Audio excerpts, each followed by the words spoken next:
Ladies and gentlemen, we are live. We are live and back at it again, folks. It's a magnificent Monday night, and we're kicking off another weekend wrestling with WWE RAW tonight, the go-home show for Crown Jewel. We got so much to talk about, so much to get into, so make sure you get in that chat. Don't be quiet. Don't be shy. Click all the buttons. Don't forget those little reaction buttons. They help a lot. But, folks, strap in, strap on, grab your snacks, grab your feel-good, and welcome to the Wrestling for Life Network. Let's go.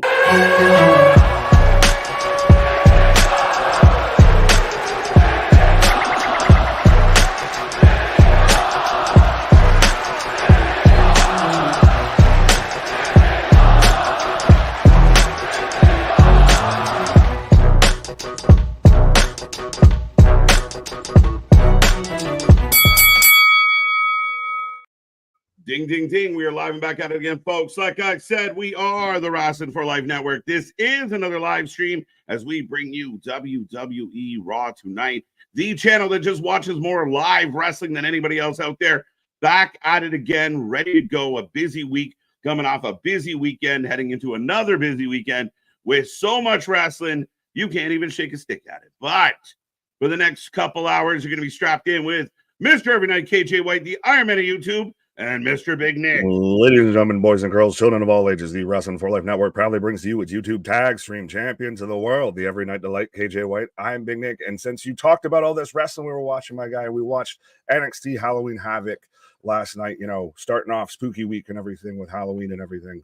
Do we want to talk about the rumors, allegedly, that Oba Femi, fresh off of a loss from Tony D for the North American title, back-to-back loss, I might add, might show up on Monday Night Raw here tonight? Yeah, interesting one with this rumor going around. Again, nothing substantiated. Apparently, he said his goodbyes last night. We don't know if that's true. We don't know if that's, again, just reporters putting it out there of like he lost, he must be going up. I don't know. Ultimately, people are saying he could debut as early as tonight. It'd be very interesting where he debuts, how he debuts, what they do with him. But yeah, I mean, beyond that, I mean, a very interesting, compelling show, setting up Crown Jewel for Saturday, which we will be here live for, and so much more. So, yeah, I don't know what they're going to do with Obi. I'm really curious if that's real name, no gimmicks, or we're actually running it up. Yeah, well, I think I saw the source that put this out and everything, and I think it shout out PWN. If I'm wrong, correct me in the chat or whatever, but that's what I think I saw was the one that was kind of the source for this, and they've been kind of all right. They're a little hit or miss. I mean, that's the same thing with anything, and I don't know if you debut him right before the pay-per-view, maybe if you're going to do it the week after. I know we both said after he lost to Tony, like that's it, he's probably done that unless he goes after the world title, which now with Bully Ray showing up last night, getting involved, that gets a little more convoluted. So I don't know. Convoluted. Interesting take on that. I think it's good. I think it's very interesting. We did expect some ECW presence. Oh, no, I was saying Bully was good. I'm saying of Oba going to the world title. I think that we might have to run it back a little bit more with Ethan Page now that Bully's getting involved, and we had Ridge get involved. So that's what I was saying. Yeah, I mean, again, we thought maybe Ethan would be done with this whole situation. It looks like potentially he's still kind of lynched into this. Will it be Ridge and Ethan versus Bully and Trick all at once? I'm not sure, but a very kind of interesting approach to how we're going to get there. I do believe we're going to get more ECW presence. Very interesting to see the guys like Bully showing up. But yeah, I don't know. It'd be very like maybe he just shows up and like, oh, he's coming. I don't know. They haven't alluded to it before, but we did wonder where would he go next. And if it's not the world title, maybe it is the main roster. Yeah, but that's the thing is I thought it was going to be the world title, but it seems like they're setting up Ridge for that now almost a little bit. And yeah. I will say, or at least I think you actually nailed it.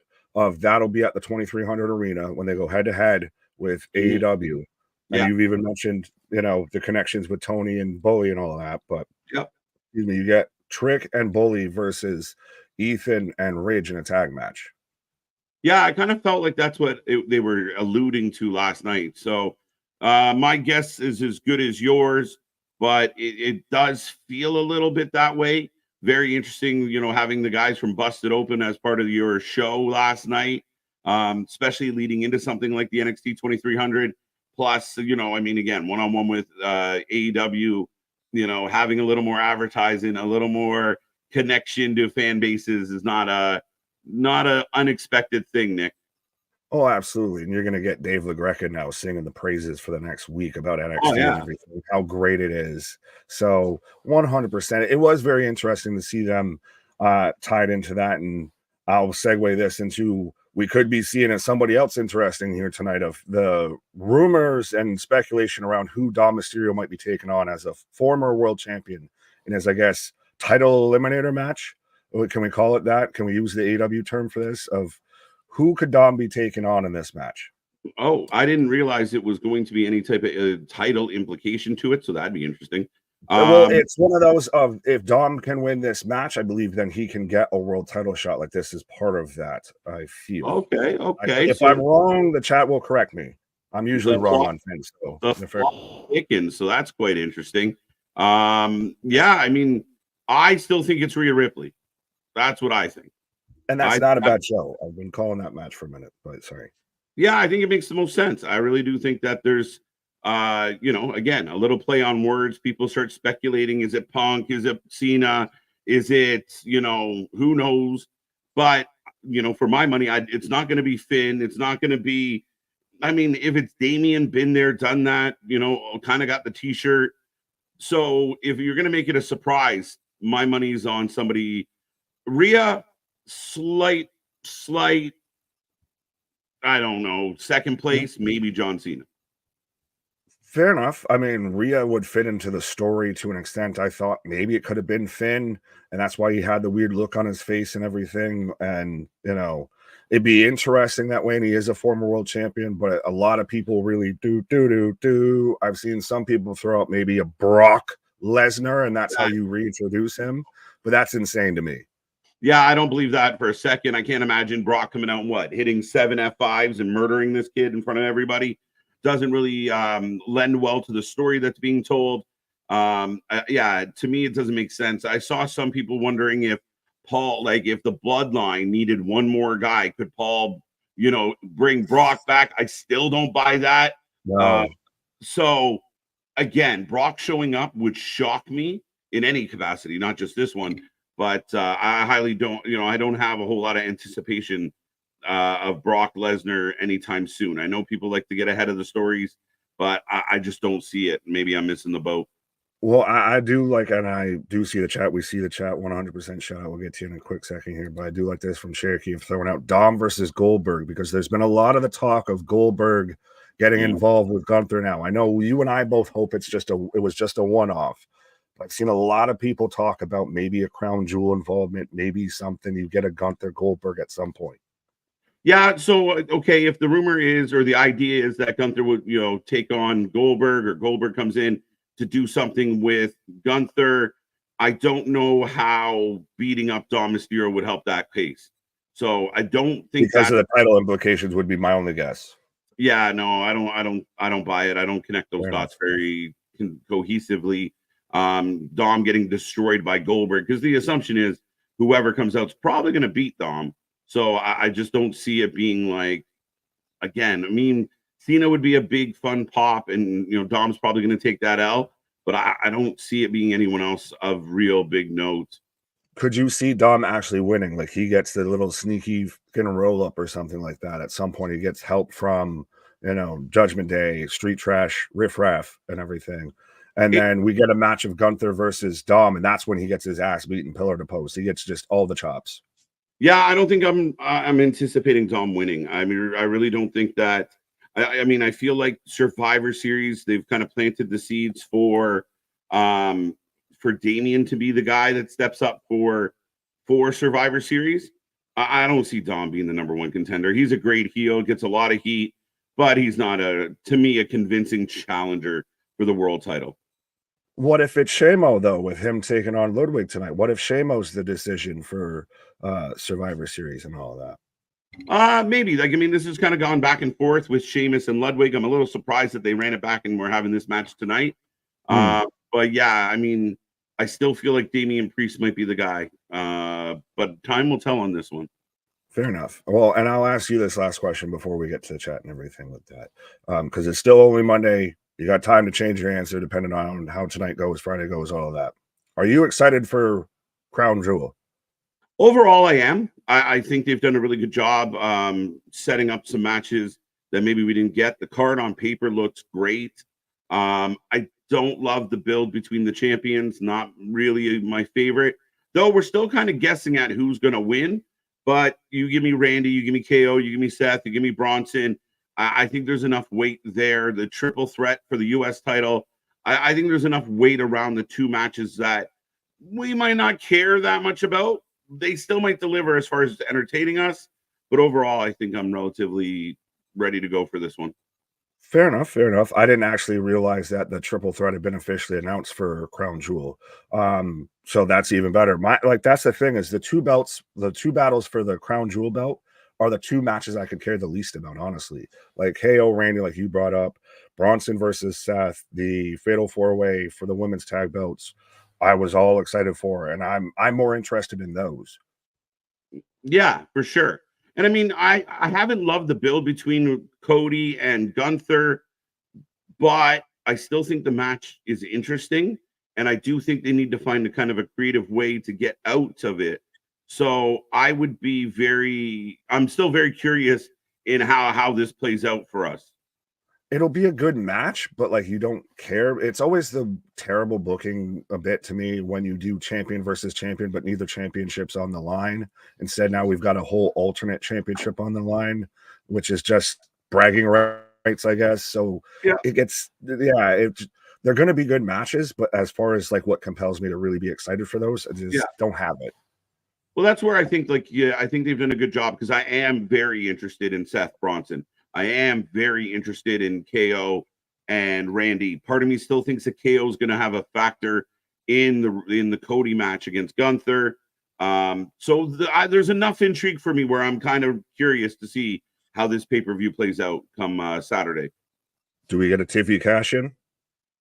Not in. I think they'll threaten it. They'll tease it. They'll save that for Survivor Series. I think. I don't think we're at that point yet with that story. I could be wrong. She pins both of them and wins both belts. She is the ultimate champion. She is the Uber champion. Well, that's it. She or just waits for one of them to win the Crown Jewel title, pins that lady, and then wins both belts all in one swoop.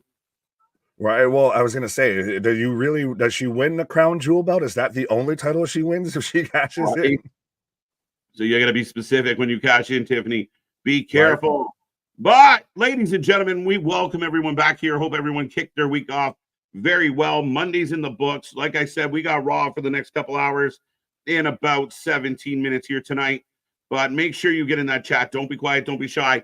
Take this link, share it with everyone you know. We want to see triple digits in this chat. We had an extremely busy weekend on this channel. Lots of numbers. We are almost at 6K. So if you know anybody out there, I don't care if they like wrestling or not, you know anybody out there that wants to support a cause, let them know. Get over here, support us. We want to hit 6K as soon as possible.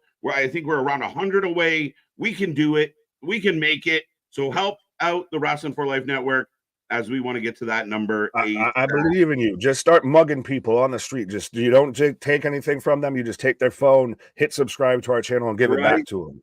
You didn't commit any crime. But Damien is in the chat. Oba Femi making his main roster debut tonight on Raw. Again, that is not confirmed. That is speculated. We'll see. I mean, it would be cool. We feel like the man's on a fast track, and he's got a lot to bring to the table. I just don't know where you fit him in or who he fits in against. Like, do you instantly go Oba, Braun Breaker? Well, hold on tight, but... Right. Well, I rewatched the clip that we were super excited about. Like, we were debating which one was the better spot of the table spot or the ladder spot. I rewatched the table spot, and I forgot how he leaped over Tony with that. And, like, the man's a big man and cleared him easy. Like, man's an athlete. Like, he's going to be instantly in that Bronson Reed, Braun Strowman, Braun Breaker, Jacob Fatu kind of category. The big meaty men kicking it around. Right. See Money, welcome back. How long before Bully Ray turns on Trick, or does Bully lead him down a path to evil and Trick turns on him? I don't know if we're going to get much of a turn either way. I think Bully being booked into this situation is just for the nostalgia. So I don't know how heavy duty the story will be outside of that. Yeah, it's the 2300 nostalgia pop moment. It won't be really like it would be interesting and surprising if Bully stayed around in NXT and everything post this, but I think this is going to be just more of a one-off. Absolutely. I kind of got that vibe too. So I don't know how intense it will be, but good to see you, see money. Congratulations on being the predictions champion. Kevin, welcome back. Andy, welcome. Thank you for joining us. Yo, Paul, what's good? Christian with a novel. What's up, everybody? I'm going to say something interesting. I don't want to upset KJ and Nick, but I did add Halloween Havoc last night, and I hope you guys can forgive me for. Oh no, don't be silly. Just thank you for being here. We enjoy you and we appreciate you. We're barely focused as it is, especially me. So trust me, you're not too far off from the spectrum here. Anthony, welcome in, sir. Daniel Berry, Sports Highlight. Good to see you. Danisha, Richard, Cherokee George, Vance, Alex, gotcha. Candy, welcome. Wrestling Proud saying hello. Good to see you, sir. Kenneth Wilson. I mean, we got Happy Halloween, so you got to have candy. You got to have candy on Halloween. And so it's a deal. But who else we got? Vance Kenneth from Adelaide, Australia is what he was saying there. So shout out. We're international. There you go. More fans. We got friends from Australia. It's nice to see more. So keep it coming. But Kenneth, good to see you. In different area codes. I can't say the word. Dale, the OG's back with us. Dawn, what's up? Very curious to see who Dom is going against. So I think we all are. I mean, again, I love the fact that even a simple mid-card match technically has some implication to it and has us all kind of talking and guessing. Who could it be? Clay Lewis, good to see you. Galaxy, welcome. Lots of new names in this chat tonight. Love it. Make sure you hit subscribe, folks. MDB, the Knee Pad Patrol, is on the loose on a Monday. Love seeing it. Vance, we got you already. Eric Tate, welcome. Dawn, we got you. Trekopedia's here.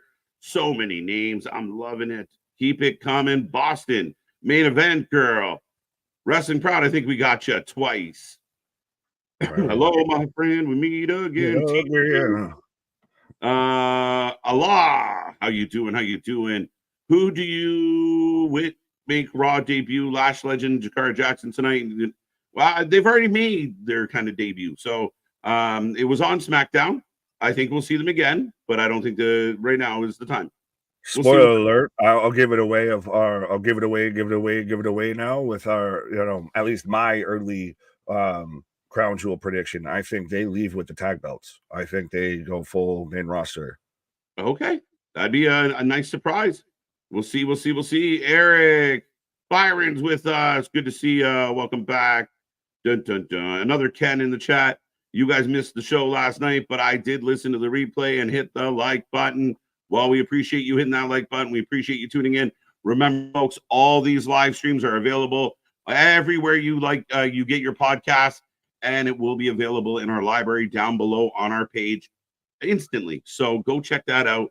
If you miss us, you can listen to us later. Ooh. Right? We got a full catalog, folks, because nobody does it like we do. Often imitated, never replicated, never duplicated. Right. Capone's with us. Saffit's with us. Main event girl, we already said hello to you. Hope you're doing well. But, folks, we are about 11 minutes away. What else we got to talk about before this show kicks off? I wanted to find one from C Money. I'm trying to find it because it's funny if I can get to it. Oh, yeah. Tonight we also have the end of the tag team tournament. We've got the New Day taking on the War Raiders. They're no longer the Viking Experience or anything like that. And they're also taking on Ronald Mysterious and Dragon Lee. Yeah, we got Selena Vega taking on Ivy Nile in a very interesting matchup. A little bit of maybe this becomes a Survivor Series match as far as Lawo versus the American Made. So we'll see how that plays out tonight. Good to see both ladies in the match. I don't think it's been a while since either one's had a match. And I'm a fan of both. So I think this one will be okay. Sheamus, Kaiser, we talked about. Again, Dom versus who knows who. and then, like you just mentioned, the triple threat for the #1 contendership. I think this is Raiders all the way. New look, new vibe, new energy. It's great. They were Triple H's team beforehand, and I think they remain Triple H's team. And I finally found the comment I was looking for, going back to my shameless plug of how you were telling everybody to subscribe, especially with all these new names of you saying, I mugged 3 old ladies for their phones today and subscribed to the Wrestling for Life on all of them. There you go. Attaboy, good man, attaboy. Good man. But, and then we also got Spaz with a $10 super chat saying, K to the Jiggy. Oh, God. What a supercalifragilisticexpialidocious. I'm not going to try and pronounceify all of that, Nick. And sweet tea rings. Yeah, you want to try and do that, dude? Colossal, considerable, enormous, gigantic, huge, immense, massive, sizable, sustainable, tremendous, vast, Nick. Apparently, I am all of the letters. I am the alphabet incarnate. Right. And sweet tea rings. Hope you guys in the community are doing good tonight. Expialidocious Nick in the house. Right. But we got 316. Let's make a drinking game. Every time 316 mentions Liv Morgan, everyone take a drink. We'll be hammered by the fucking start of the show. Every time go ahead. Oh, I was actually just going to read this out just so we can see it. Every time Priest no sells for Dom, take a shot. Doesn't need to be alcohol. Though mine will be by the end of the match. No one will be annoyed anymore. Right. I don't think anyone was annoyed before. Yeah, I want to click on this one real quick. Get well soon, Chris Bay. Vikingo injured past week. So yeah, the latest TNA tapings, Chris Bay suffered a serious neck injury, was carted out to the hospital, kind of shut the show down. A lot of T's and P's went out from his co-workers and friends and family.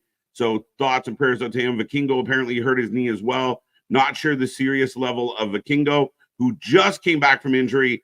But yeah, big shout out. We watched an amazing match with Chris Bay this past weekend, and it's sad to see him get hurt. And you take big risks, right?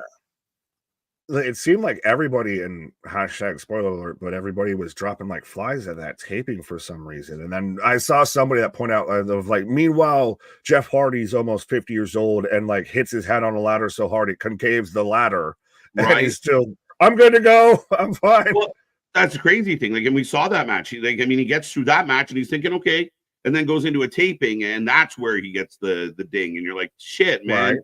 So like, it's just so unfortunate. And I mean, I think sometimes fans forget how much these guys and girls put their bodies on the line to entertain us. So I know amongst all the kind of squibbing and squabbling over different things that happen in the wrestling, these are still humans that definitely take a lot of risks for our enjoyment, Nick. Oh, absolutely. And that shit can, like, I don't want to say this or anything like that, but even if you look like a guy with Vikingo was just injured, comes back, has a match at a taping, is injured again, like that can almost kind of fuck up your whole career and shit like that. Right. Like you become, it's the same thing with any sport. You become the guy with the injury bug of stuff like that. Jinder Mahal versus Dom Dom. Let's go. Oh, I'm in. The modern day Maharaja.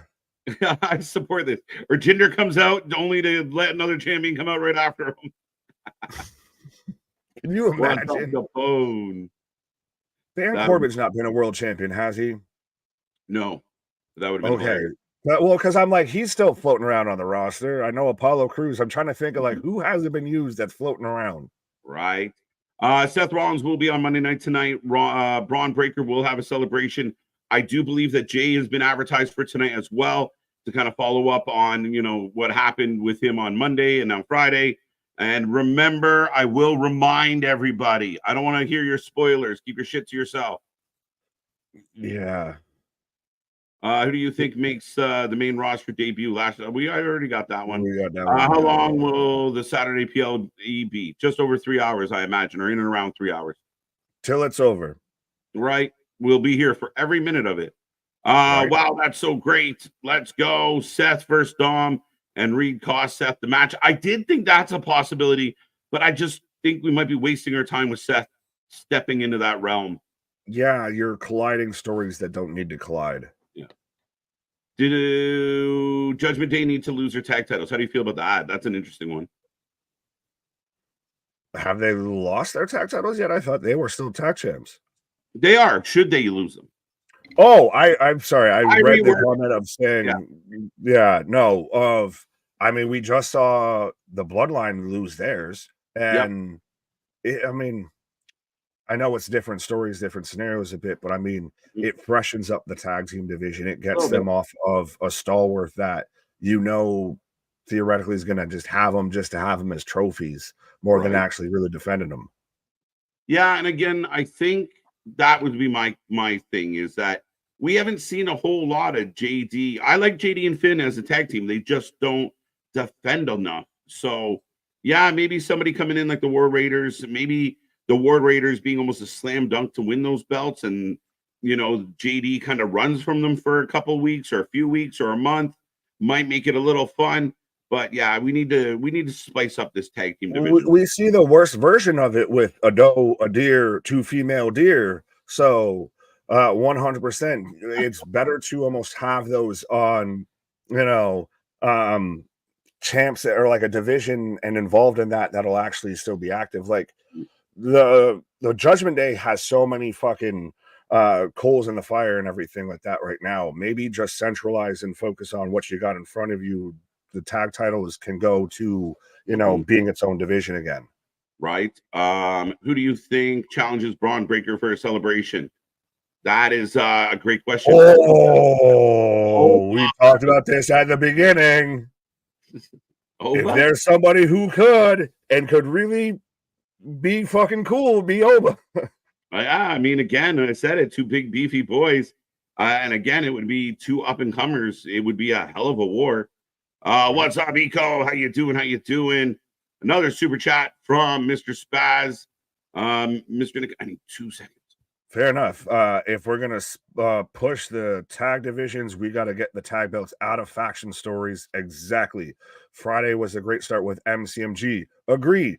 Well, I will ask this to the chatters. We've got about 3 minutes. And sorry, I'm also halfway embracing that this is the first time I'm getting to see a Yankees World Series game played in Yankee Stadium in 15 years. As we got game 3 going on. Spoiler alert, the shirt didn't give it away.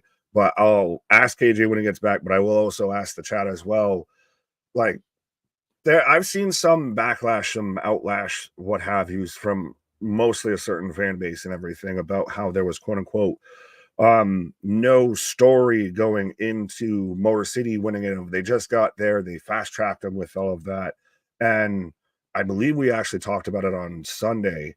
To me, it was dual faced. It was, you had 2 stories to it. You had, for all the veteran fans that know of Motor City and everything and have been known about them, it was a special moment. And for all of the new fans, it was the Bloodline story. It was that they were just the benefactors of that whole situation. It's getting funny. Dom versus Vince. But yeah, I mean, again, it was an epic moment. What's up, Ringsider Anthony? How you doing? Hopefully recovered from his Bound for Glory hangover. Dom versus Ray, but Ray's in a match tonight, so highly unlikely. We need new tag team champions. We'll figure that out. Spoiler alert. We all have a wonderful time tonight. There you go. That's a spoiler I can get behind. I'm going to skip the line here a little bit, though, with Mr. Noob saying, as TV viewers, would you prefer WWE to do ads during ring introductions as opposed to the predictable in-match spots? Come see, come saw. They do both. So, I mean, 50-50, half a dozen to the other. That's a bit of the problem, is they do both. I mean, again, I don't mind a good, the champs are in trouble. We'll be right back. But sometimes they don't really throw to it well. But sometimes it's a bit long of commercial, entrance, match starts, commercial. They need to tone it down a little on some of these commercials. I know they lost TV. I'd almost prefer the in-match one, if we're going to say that as we're minutes before the show starts here, as I've got Jeter about to throw out the first pitch. But I prefer the in-match one and everything, because at least with that, you can have your moments of, folks, they're kicking off here. We'll be right back after this commercial break, and you can pick up at a different point, versus you do it during an entrance. And half the time you end up with someone just sitting there for 3 minutes looking like an asshole in the ring. And as a viewer, that's what's happening because nothing else is going on while they're in a commercial. Yeah, I think we're about to get the start of Raw tonight, folks. Nick and I are getting up. I don't have then yet. I will pause it now. Hope we don't get Rhea tonight. We're 100% getting Rhea tonight. Maybe you should stop watching Raw. I'll let you know. Dun dun dun. Thoughts on QT fighting some YouTuber in full gear pre-show? Hilarious. Commercial break. Commercial break. Wait till the first commercial break because I kind of want to fucking unload on that. Then now. Okay. I got now going into forever. I ain't gonna fuck with it. You can have it. No, we're literally like seconds apart from each other. Together. Yes, we're perfect. All right, ladies and gentlemen, Nick and I are synced up. If you want to do the same, do the same as we get this one kicked off tonight. Should be a fun one. Remember, get in that chat. We want to see triple digits in this chat tonight. And we're starting another show with this stupid goddamn belt. It's the Lord Stanley of shitty wrestling titles. It's the most gaudy fucking belt ever, though, too. Like, I'm all like, I know we've had our back and forth in Boston. I know I can't. I mean, you're chomping at the bit for me to can talk about this shit, but it is just. I know we've had our back and forth about title designs, but that's just gaudy as shit. It's given to them, gifted to them as we get, hey, Seth freaking Rollins. Oh no, they always seem to find an elevator. Then now forever together. Let's go. Right. Let's go, folks. 7 away from triple digits here tonight as we got Joe and Wade on commentary. Any predictions? Yes, Stephen Chambers, you're a little late to the party, my friend, but we have lots of predictions about who's going to face Tom Dom tonight. Seth joined the Blue Man Group, probably not. Fatal 4-way for WWE Women's Tag Titles made for Crown Jewel. Yes, and I'm anticipating that match. I'm actually excited for that match. We talked about it. I know we did at least some point last week about how they very much as they've halfway brought up the men's tag division across the board, obviously with Motor City Machine Guns, all of that they've also slowly been building this whole women's tag division. I mean, Chelsea Green, Piper Niven, the Sky Pirates. Now you've got Lash Legend and Jakara being involved too as well. So you've got a solid division now finally. Right, as we're getting a replay from last Monday, Braun Breaker winning thanks to family drama at the ringside. This damn belt with pallbearers. Oh, yes. Oh, yeah. Hey, yo. What's up? 0-0. Game just starting. Thank you, Chambers. By the way, Collision was great show to add end, but it didn't come off that way on TV. Oh, yeah, you were at Collision. I will say this. Collision, from what I saw, was more entertaining overall than Dynamite, to be honest. So you can be mad at me. That doesn't seem like a hard hill to climb over, but yeah, I mean, checks out. Right? Good, a lot of things that I like were on Collision. The Outrunners, a couple good matches. I thought Anna Jay's doing well. I was going to say, we could have just stopped right there at the Outrunners. But right. As we're getting a replay. Rodriguez, yes. I'm getting a replay of last week's SmackDown going all the way through to where MCMG's winning the title. We got Jimmy showing up. Yes. Todd Brantley, thoughts on NXT Halloween Havoc last night, and you guys think Oba shows up tonight?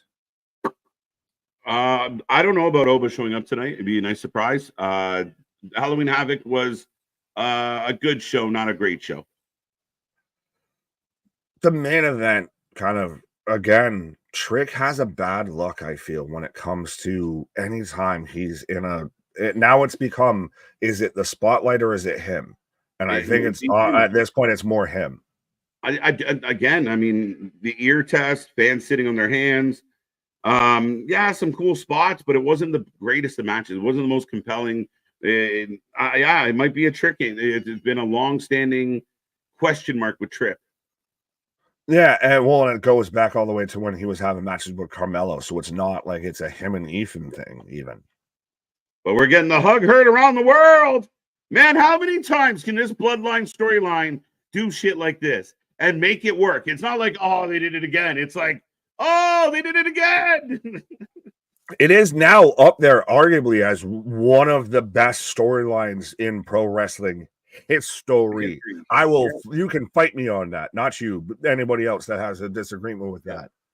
We got Jay right away. Oba is staying in NXT to dethrone Trick. I don't know. You gotta wait. You gotta wait, though. That's now months. So then you just have him sitting there on the back burner? Yeah. I don't know. But the crowd is on their feet, folks. We got an Uso in the house. I'm starting to be as excited for Cody's title run as I was for Backlund's run. That's so funny. I love when people hear podcasters say something out there and then come around like, hey, I got an opinion. I appreciate it, Ken, but I know where you heard that. And would you like to share it with the class? Yeah, it was it's a Cornette thing. More Brian Last than Cornette, but that was the comparable. He's so squeaky clean, and he's not really he's not the coolest of guys. So he could get overtaken by, for Backlund, it was Jimmy Snuka. So that could very much be the case of, Cody, especially now with like this Gunther thing. And Gunther to me is outshining Cody. Cody's in a spot where he's got to come out and be in something. Is it a Cody issue? Is it a booking issue? Because like Cody was great when he had Roman as the counterpart. Now that he doesn't have that, he hasn't really had anything, and now he'd have KO and Randy as dance partners, and they might already be outshining him. Well, yeah, I mean, again, and I think because the Gunther Cody situation isn't something we're really digging our teeth into deep, I'm hoping this KO story blows up and becomes more. The one thing I can say to defend Cody is every building he goes into, he's over as fuck.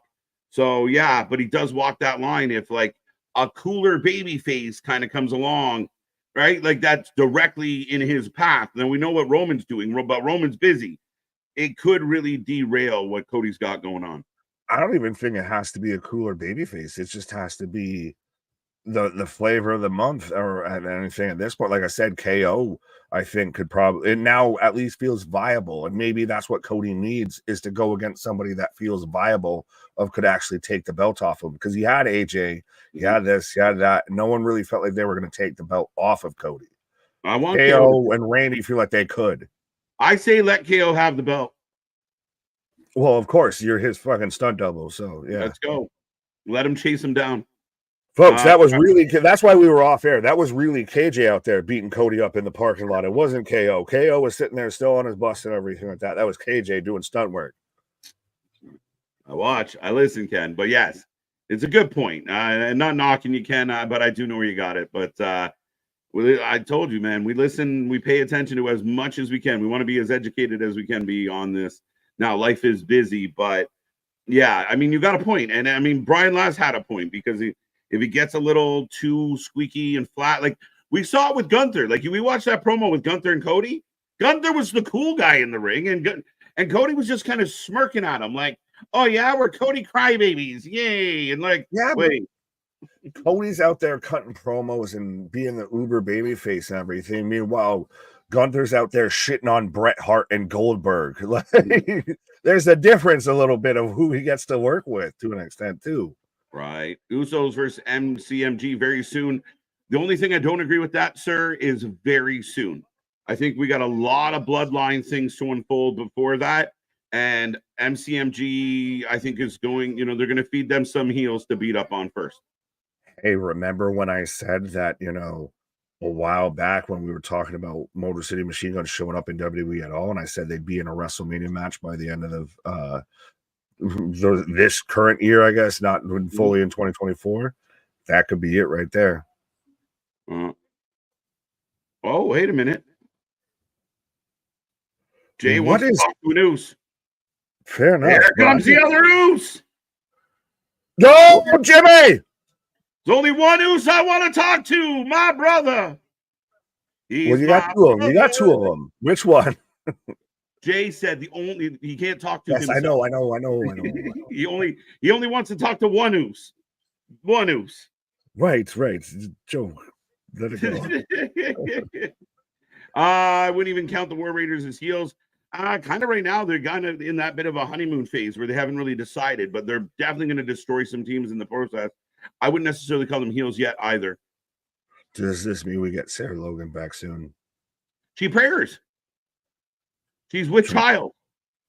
No, I was like, you said she prayers, so I'm like, what? Prayers. Oh, okay. I was like, Jesus will let us know, right? We're gonna get Sarah Logan. May your first child be a masculine child. It's actually your second child, but hey, we're good. Fuck. I was wondering if years of Catholic school just fucked me up on that joke there real quick. So. Listen to the fucking crowd. For all the doubters, for any of the haters out there, listen. No, 2 months isn't long enough. We don't even know if Jimmy and Jay are going to be on the same show after Survivor Series. Why? But again, to everybody that sits there and poo-poos and foo-foos and everybody that when Heyman was out there, we're still just in the third inning. When all the way back of what was that SummerSlam in Detroit, or something around then, of that foo-foo, that comment. This has been a saga and has been good all the way through. It's had its lows. Every good fucking TV show, every series has its lows. Every good story has its down moments. But this has fucking just been phenomenal. Sorry, Jay's stopping Jimmy in his tracks, saying we not the ones. I kicked you in the face. That was half a year ago. I think Jimmy's underrated. Oh yeah, well, it's so interesting because like Jimmy's like the Angelo Dawkins to Jay's Montez Ford. Yeah.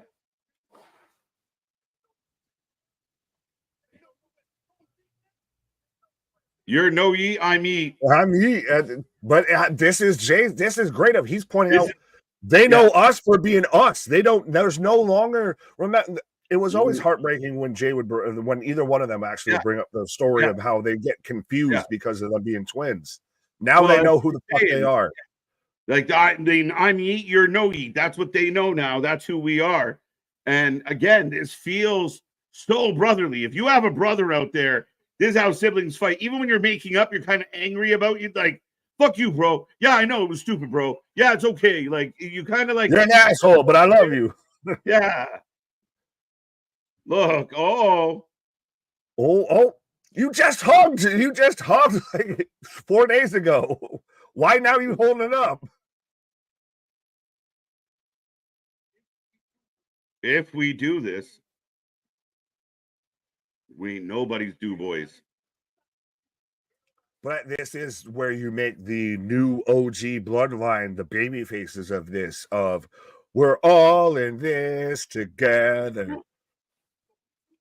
But I think they've done a really, and I like the job they're doing with Jay. Like, he didn't just run to Roman and say, I forgive you. We see this in a lot of storylines where it's too frivolous. It's too, like, a year in the making, but I just changed my mind. You hit the reset button. Yeah, to have them actually go through this, and even now, like, okay, we'll help Roman, but we ain't his bitches anymore. We are something else.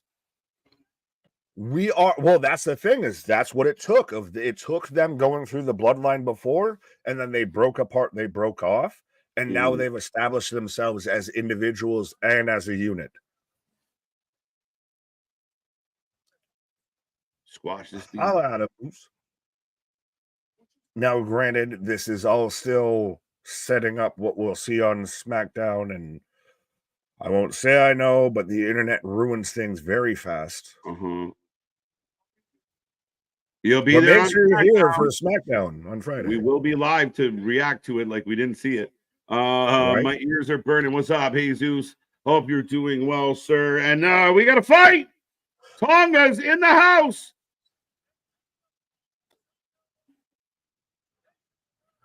Think about this, though. There's still the potential right now. There's one company out there that has EVPs that are a tag team within their own company, and there's another company that doesn't. You could have one of those companies is going to have Gorillas of Destiny, Motor City Machine Guns, the Usos, and potentially the Lucha Bros all on their tag division. The other company ain't. But right now, Jacob, the X Factor, as always. Jimmy and Jay being decimated. They're chanting for the OTC. I was going to say, do we get a Roman sighting as Solo sliding in a chair to Jacob? I'd be surprised, but Sami? Ooh, maybe. Then we've all look at this maniac. Look at this maniac. He's gonna Pillmanize Jey Uso. Put a chair over his head and headbutts the chair.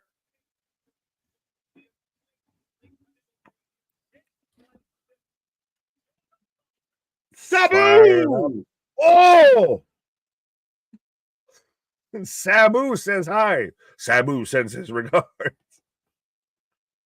Jacob knows selling the super kicks. Double super kick. Double super kick. I didn't know they were going to show a rematch of their WrestleMania match here with all these super kicks. I'm down. I don't care. I like that they almost touch. They pretty much touch ground when they do it. And Pierce here with security, getting rid of the bloodline. Well, the only one here who's an actual Raw performer is Jey Uso. But that's a hell of a visual, though, of Jimmy sits out the chair and just stretches out and sits down as Jay's, dapping him up, as the whole crowd's just yeet. Together we're strong, bro, and that's how they're selling it. And right now they're having to walk the bloodline back like you're not supposed to be here. You don't go here. She doesn't even go here. But ladies and gentlemen, into our first commercial break of the night, we're rolling through. The Usos feel reunited, and we'll see what that means moving forward. But the bloodline trying to be pushed out of the building, and a good start to this one, as I do see triple digits in the chat already. Oh, yeah, 100%. Well, I had asked you even before of, at least initially, of what they had on paper to me. This felt kind of like a weak sauce, applesauce episode of Monday Night Raw, especially before they go over overseas, before they go over to Saudi Arabia. And we already started it off with a banger. We're already getting on the edge of our seats here. Yeah, about 20 minutes into the show. And I mean, again, an entertaining start. Good promo by both brothers. Good, heartfelt, feels real, got emotion. And then, of course, the bloodline being the bloodline. But the brothers are able to thwart them off for now. Thwart. I thwart you. I like where this promo's going. Yeah, it's literally how many. Yeah, exactly, man. Been there. Like, it's so funny to watch. 100%. And it's so funny because we have siblings. Christ, at this point, you and I are brethren and all of that. Like, it's 100%. It hits home because that's how real people talk. Like, it's not this convoluted, at sacrifice or anything like that. It's having an actual real conversation. And that's what really pulled you into all of this, because it feels real. It feels authentic. It's a family issue. It's not we're chasing championships. We're chasing this. It is part of that. But yeah. Right. Absolutely. What's up, Wesley? How you doing? I hope we get Rhea next. Not what should be coming. Probably going to be in multiple segments tonight. Really heavily booked Rhea Ripley tonight if we want a good show. She'll be coming round the mountain when she comes. The best one was Ziggler saying to Morrison before Mania, "You're not a girl." What? I thought when you said Ziggler, I thought you were going to go with his, whole, "It should have been me." Right. Yeah, I didn't expect that. Yeah, What's up, Kyle? LOL. MDB just laughing at the chat in general. What up, Kyle? Go ahead. Roman is out climbing mountains looking for Heyman. He must seek the wise man. He's got to find him. He needs his wise man. Right. I say Heyman returns at Crown Jewel. Maybe. I mean, I'm hesitant, but maybe. I can't wait for that. Sorry. Is there a PLE between Crown Jewel and Survivor Series? Nope. November 2nd, November 30th. So it's a few weeks apart. It's going to be a quick sprint. Oh, SmackDown. Thoughts on Big Boom, AJ versus QT Marshall? Oh, you had an opinion on this. Commercial. I thought somebody capitulated, whatever the fuck term you want to use with this, pretty perfectly. Of like in 2019, you had to be, one of the best wrestlers in the world to sit there and get onto an AEW show and everything like that, especially even, Christ, look at the talent that they had even on the pre-shows. Now, all you got to do is shop at Costco and you can get a fucking match at Full Gear. That's all you got to do. Like, are we shitting ourselves right now? This is the same company that wants to prop up. This is where the best wrestle, everything like that. And we have fucking TikTok star of dude who's double chunk cookie, whatever the fuck song it is and everything, is out there actually having a match. I don't give a shit if he used to be a independent professional wrestler and everything like that. Guess what? You can fuck off to Ring of Honor and get treated like Athena and everybody else that is super talented that they use on Ring of Honor.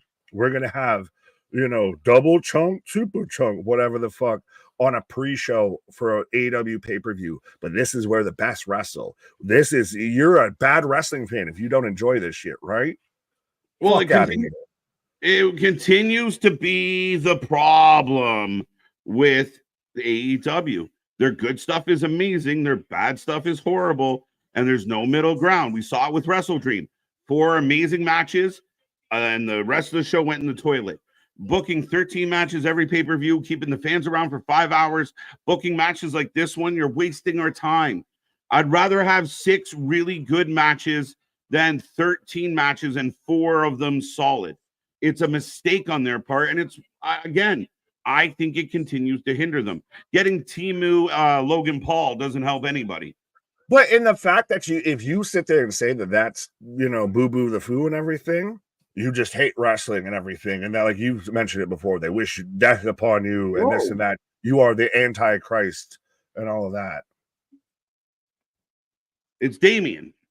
Okay, I think it's going to be Damien. I thought it was going to be Finn. Well, I thought for half a second. Finn looked at the ground there. I was like, uh-oh. Yeah, well, with him always constantly making, the awkward face. As I like the Latino cheat. I literally, it took me a minute to read it out. I thought it was just a Latino Heat shirt, but it's a Latino cheat. Dom Mysterio shirt. Mm-hmm. Yeah, I agree with you, Boston. I said earlier tonight, and I think I said it the other night when this came up, there's no reason to have Priest be a secret. Been there, done that, got the t-shirt. Let's do something else. To me, it's a little bit disappointing as Ludwig in the ring getting the jobber entrance. LA just hit a 2-run home run. Freddie Freeman, of course, who just hit the walk-off grand slam in game 1. So my night's going fucking fantastic right now. Mm-hmm. But yeah, surprising Ludwig got the jobber entrance. You would have thought he would have came out with the, the whole package. Dom is Latino sheet.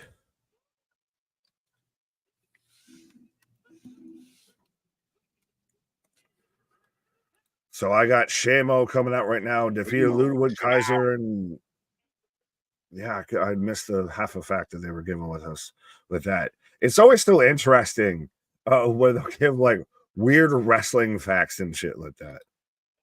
Yeah, thank you, Andres. Thank you for celebrating my pain. Dun, dun, Jimmy dun. went overtime, probably. That could be. Right. Why would we think that? Like, where would that thought process come from? Because Ludwig got the jobber boo with the foo entrance. You only got 2 hours. We got to get shit in. Maybe instead Again, of giving valid. But I don't know. And I mean, again, like, it's an interesting assumption, Richard, but I can't confirm or deny. But I will be right back. I got to blink. Fair enough. I was going to ask you real quick before you left who you got in this match, but I'm sure you can let me know in the chat. But I almost kind of think we get a Shamo win here. I know this has still been, Hart the Herald saying when it comes to Ludwig kind of detracting challengers for Gunther here, but Shamo versus Gunther coming out of this does not seem like a bad shout. Like, if we get Priest versus Dom, I guess we're all speculating about, then it's clearly not going to be, a Dom Gunther can beat down. So you give me Survivor Series, you give me Shamo versus Gunther, and they beat the absolute piss tar leather Guinness fucking, all of that sugar honey iced tea out of each other, and I'm all the way here for it. Christian saying, Nick, would you vote for Aaron Judge for president of the United States? I mean, that's a loaded ass question, because on one hand, I feel like some of the candidates we have that are actually could potentially become president or have become president are even less qualified than that man, but I'm not saying he's exactly qualified for that. I feel like that's sneakily funny because I'm wearing a Judge shirt right now with this goddamn game that is frustrating me. Dominik is fighting Damien Priest. Yeah, I guess we've all kind of figured that one out. As Ludwig right now in control of Sheamus, just running that shoulder on the ring post here. John C, what up? Sheamus for the win. Sheamus for the win. Yes, folks. Let me know who you're taking in this match, whether you're taking Sheamus, whether you're taking Ludwig, 100%. And we do also still have the super chats, the super stickers, the memberships as well. If you want to make sure you got access to anything and everything on the channel, if you got all the emojis, you got access to all the membership only streams and everything like that. And if you want to just help support the channel, we do got all those options as well. You can click all the buttons. We got everything for your wrestling needs. All right. Is Dominik winning this match? I don't think so. Especially, if KJ thinks that Dom's going or Damien's going after Gunther, he's the next in line for that. So either way, Dom to get that win would be really, you have to have like the most like underhand pull off. That spot was crazy. What spot? The end of the steps? Because that's the last one I got here. As both men just beat the 10 count here. Someone needs studies how Triple H screwed up the booking of Limit Dom so far. No one needs to study that 316 because he hasn't done that so far. Like, again, sidebar real quick as we're in commercial break here. So everyone, just give me half a minute here with 316 of it's okay to like other wrestlers, my guy. You don't have to be fully committed to just the Live and Dom storyline and everything. Like, you don't. I almost wish I could just block fucking catchphrases or phrase terms for you and everything. You can't put a comment with Liv, Dom, or Rhea in it. It's like, you can talk to other shit, my guy. Other things in wrestling happen. Wrestling's fucking cool beyond just that one little universe that you seem to want to fucking live in, my guy. And we're back to everything. It's a good Monet. With the best wrestling guys around the globe. Hi, Nick. It's 2-0. My Dodgers, let's go. Ryan, I was waiting for you. Oh, you're like the fucking Grim Reaper when it comes to these goddamn series here. But yes, no, it's 2-0. I will admit this. But yes, 100%. Wrestling is on fire at this point. Of literally every show at this point feels in one form or another cannot miss. Whether we're even Saudi, like we talked about it, the main event and the co-main event of Saudi are not the big attractions, are not the big draws for Saudi. So that's interesting as hell. That shows you that wrestling's cooking at a deeper level. Like the coals are, and not Adam, but the coals are even still, fucking firing up here. If they went overtime, we can confirm it after we see a 2-minute match with a commercial squeezed in. Okay. Noob trying to break down of how they, format the show. I mean, I'll give it to you, bro. But I mean, I can't really confirm nor deny that because of we've seen it at times. It'll be the main event, and all of a sudden squeeze in like 3 commercial breaks. And at times it feels a little bit like they just got to hit a number. Fucking hell, it's 2-0 in the bottom of the first. Are you shitting me right now? Sorry. Trekopedia RM, they didn't even try with him. All he does is live, but then tell others they're wrong for supporting Rhea. What did RM say? Hold on. Chris, yeah, y'all can sort that out amongst this man and everything like that. We've tried to have a come to Jesus moment with that, and it just don't work at times. Still appreciate the love. Hey, if you're gonna turn in, and that's the thing that's proof positive right there that we won't sit there and be like them other channels and everything like that. Of you don't want to disagree with us, you don't want to go with the motion of the ocean here. We'll just send you packing here. No, 100%, 316. Always so welcome to have the discussion. Because you always pop out with, something that's solid here. But sometimes you get a little lost in the sauce, my guy. As I'm back in action of Ludwig and Gunther right now. Of Kyle, what do you think main event Saturday, Gunther, Cody Gunther, or Roman and the Usos versus Bloodline? I don't think that Roman match has been announced. Unless you have spoilers from a SmackDown that we have not watched yet. But to my knowledge, I will quickly double check the card right now. But I don't think that match has been announced. So I would assume it would be Cody and Gunther going at it for, the Stanley Saudi Cup there, the Blood Money Championship. With champion versus champion here. I really highly doubt they would give something away like that, especially on a corner of Survivor Series. Or at Saudi. But yeah, holy shit, you are fucking right. At least according to Wikipedia. Roman Reigns and the Usos versus the Bloodline. Holy shit. Anyone else know that? Because I was today years old when I found that out. That's now, I guess, been, according to Wikipedia, again, I'm at least telling you my sources, unlike other journalists, personalities, what have you, Meltzers, as to, where I'm saying that match is coming from. But yeah, if that match is actually going to happen, that has to main event. That has to. As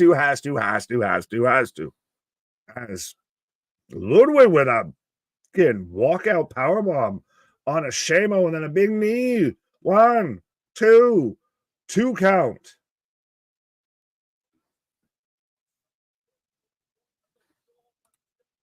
I don't trust Wikipedia. Anyone can add that. Yeah, this is so still why I put my hands up of y'all know where I sourced that from. You know where I got that information from. So if it's wrong, go at them, not at me.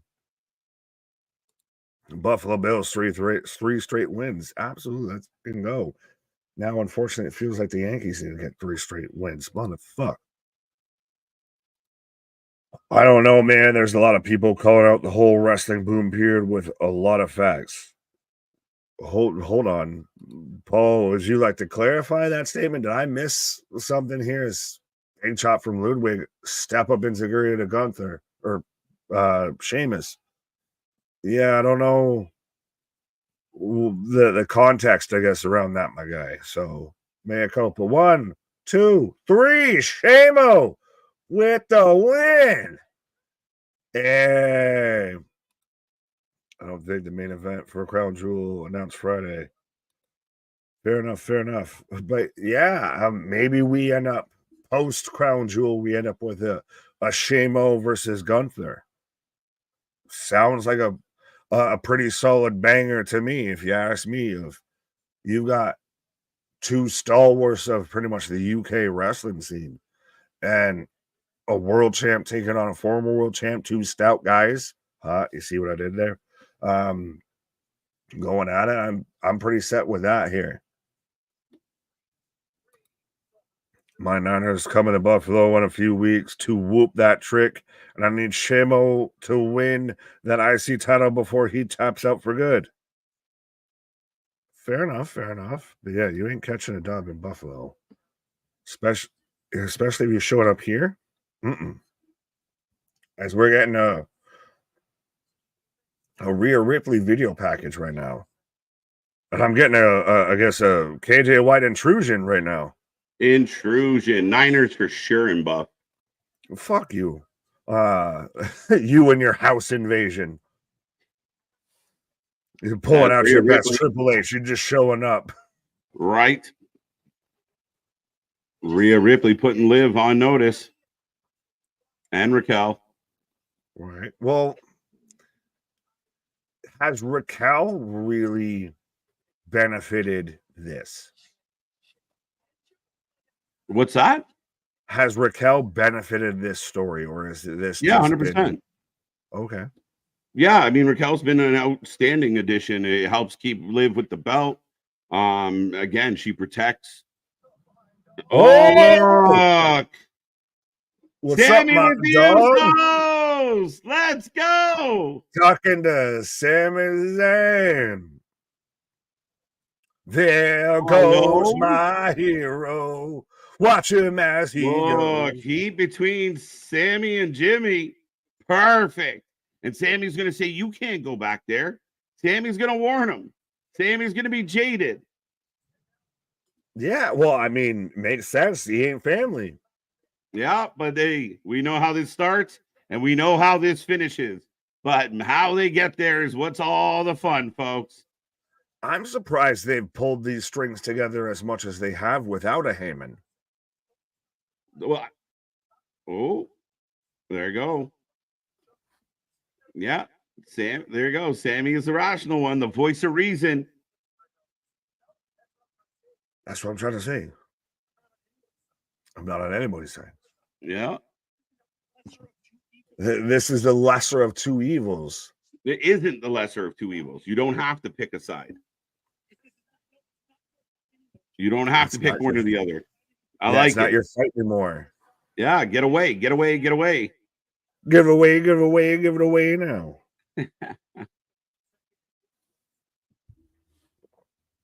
You're not bloodline. You ain't a brother. It's the biggest moment of the bloodline, and you know which one I'm talking about, reuniting when Sami joins. Yeah. I mean, again, I think there's two huge pops still to happen. I mean, we kind of feel like Jimmy and Jay, we kind of know is going to walk back into all this. But the Heyman pop, when you hear ladies and gentlemen, the next time we hear that, the roof's going to explode. But when Sami, like, again, you see how jaded Sami is. When they find a way to get Sami back into this, the place is going to go nuts. Could you wait all the way till Survivor Series of it ends up looking 4-on-3, and then our next, team member, what have you, and then and the crowd will lose their fucking marbles. Yeah, I mean, I think it's going to be pretty close. And I know somebody brought up Saturday Night Main Event, and apparently people are posting what is going to be on that. We're not even close. Nothing has been officially announced for Saturday Night Main Event. I've seen several things speculated. We still have Crown Jewel to get through. We have Survivor Series to get through. And then 2 weeks after Survivor Series in December is Main Event. Nothing has been broadcast for that. Just because they have a check mark next to their Twitter account does not mean that they're official like a referee whistle. 100%. Make sure you check your sources. Make sure you dot them T's and cross them I's. Right. Ouch. Sami has been rumored to team. Yes. I think this channel has anticipated this for a long time. I know certain people out there who are reporters are catching up to our theories. But this has been a while in the making. A lot of people thought somehow it would be like Cody and Roman and Brock and this all-star. No, it's bloodline warfare. And Sami is an honorary Uso. He most definitely will be yanked back into this at some point. And they set that right now, right today. They want to make everybody think there is no hope, but there's always hope. I make everybody think I go this way. So when I go this way, I catch you off guard. Right. And that's it. That's what I think you and I have been saying this for quite a while, that we couldn't wait for, bloodline war games. Oh, yeah. We've literally been talking for like pretty much almost post WrestleMania 40 and everything. Yep. Like once we got the formation of the new bloodline, it was going to be Bloodline Civil War. It wasn't going to be Cody and Brock and Kevin Owens. It wasn't going to be Cody and Randy and Kevin Owens or all of these weird fucking mashup all-star teams. No, this is family. This is Fast and the Furious. This is Samoan and the Furious with this. Right. And again, I mean, the situation's perfect. Sami being the voice of reason. It's like if you've ever gone through a breakup with somebody and then as you're getting back with them and your friend's like, bro, what are you doing? You're like, I love her, man. You don't understand. That's all this is. Like, you don't get it. You're not family. It was 2 weeks. Well, 100%. That's exactly what Jay said. And it was 2 weeks ago to where Jimmy showed up on Monday Night Raw and was like, let's talk. Let's talk. Let's talk. It was just following around the whole time. And Jay shunned him off. But now we're out here hugging. Now we're out here loving. Now we're out here, doing the brother thing. So it's only a matter of time, I feel. Absolutely. Triple H needs to wrestle. He can't. Well, I don't think he can, Brad. I think it's frowned upon to wrestle with a machine in your chest that keeps your heart ticking. So it's probably not a good idea to get bumps when you have a little fucking pacemaker in there. Yeah, this man would have to have constant no disqualification matches because he'd be basically wrestling with a microwave in his chest. He's Tony Stark out here. Right. Yeah, no. Yeah. But poor little Sami. Triple H has a heart monitor. And again, some people get to choose when they go out. Some people get told when they go out. And respectfully, I think unintentionally, it was the best move and the best thing that could have happened when Triple H actually had to hang it up, because now we've seen his whole process on everything else behind the scenes. Right. Yeah, absolutely. Speaking of behind the scenes, I'm going to go behind the scenes here for a quick second. Let's go. Nick, grabbing a pause for the cause. I'm getting Gunther on my screen right now, folks. The Ring General. Talking about Cody, and he has absolutely been nothing but a stud in this whole situation. Gunther's been solid. He's been strong. His promos have been outstanding. So he's cutting another mean one now. Jey Uso is super right. Sami is not real bloodline, and it's all about bloodline business only. But I know it's storyline, but Sami Zayn should never be a part of the bloodline. It's a horrible idea. It's a wonderful idea, Jordan. And the fans are going to love it. It's going to get over huge with them. So hold on tight. You might not like it, but Sami was one of the better parts of the bloodline. If you go back to the old clips of Sami, it still makes me laugh. It will be a big deal when they find a way to get Sami to change his mind. Who knew? Was he singing Baby to Anthony? Seth Rollins versus Gunther is penciled in for Royal Rumble. Again, anybody that says that is speculating, Byron. If you did read that out there, it's not like the WWE is sharing where their stories are going to go. I already said Saturday Night Main Event's not announced, not articulated in any way, shape, or form. The same thing about Rumble. I don't know how Seth Gunther, we don't know. Seth and Punk still have unfinished business. Who knows what that looks like? Everyone knows. There you go. Come on now. Can your fantasy, who do you take? Steelers or Giants, KJ? Don't love the Steelers. Slight edge to the Giants. But here comes Selena.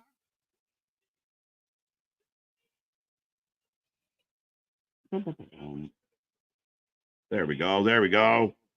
She's coming out with parts of La Woe. Yeah, no shit, especially in Canada. There you go. I spoil on this Friday because on Twitter they spoil.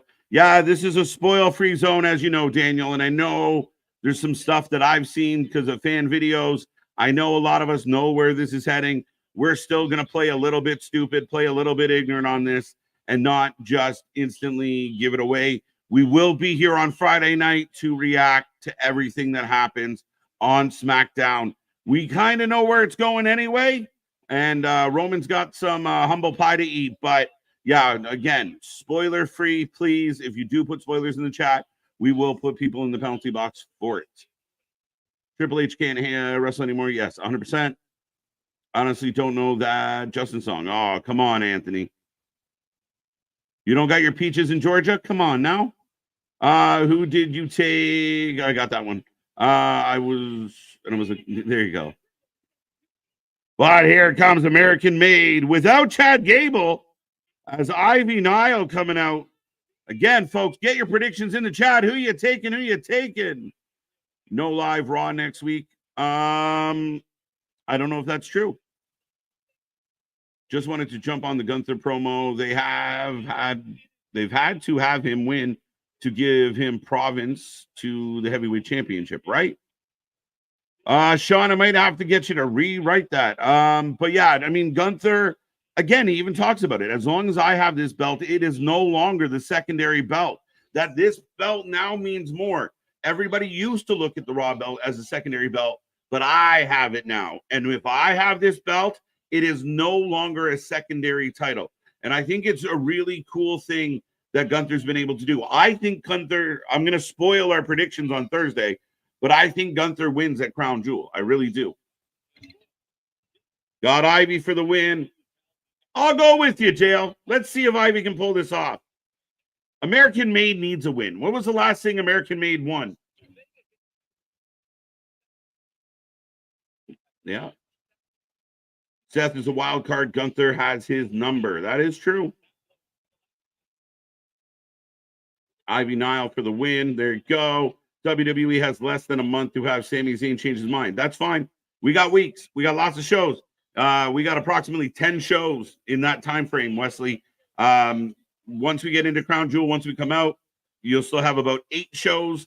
So, yeah, I'm optimistic. And again, it will come together quick. I'm curious if it's Paul Heyman that works on Sami. I don't know if you can do the same thing. Like Sami gets beat up by the bloodline, so then Sami wants to join. It worked for Jay. You kind of have to find another angle for Sami, in my humble opinion. No, now we have the song stuck in my head. Baby, baby. No, I'm not doing it. Ivy Nile for the win. Yeah, send each other songs. It's cute. Judge is washed. A lot of people were predicting Yankees in 4. Not working out so well. And again, I'm not a Dodgers fan, so that's a tough one. Spoiled on Twitter. Yeah, Twitter kind of sucks for that sometimes. So is Raw not live? Raw is live tonight. Yes, it is. It's live tonight. SmackDown is not live. It's already been taped. And as far as I know, next Monday and next Friday will be live. Selena for the win. No, Raw's not live. Tonight or next week? We'll find out. Let me know. Who do you think is going to win Women's Tag Championship at Crown Jewel? Lash, Legend, Jakara, Jackson, Raw. I know this keeps coming up, but the Fatal 4 is very interesting. I think it'd be very cool if Lash and Jackson could pull it off. Lash and Jackson. You heard it here first, folks. Raw will take place in Saudi on Sunday, I think, but will still air on Monday. Yes, thank you. There you go. Bum, bum, bum. Ivy needs to win this. Ivy, I mean, American Made has kind of come on the scene. We know what happened with Chad Gable and Alpha Academy. They just haven't won a whole lot since kind of being together. I give Ivy this win. I mean, so Zelina's good and all, but at the end of the day, it is what it is. Poll time. That's a good point. Let's see what the fans think. Bum, bum, bum.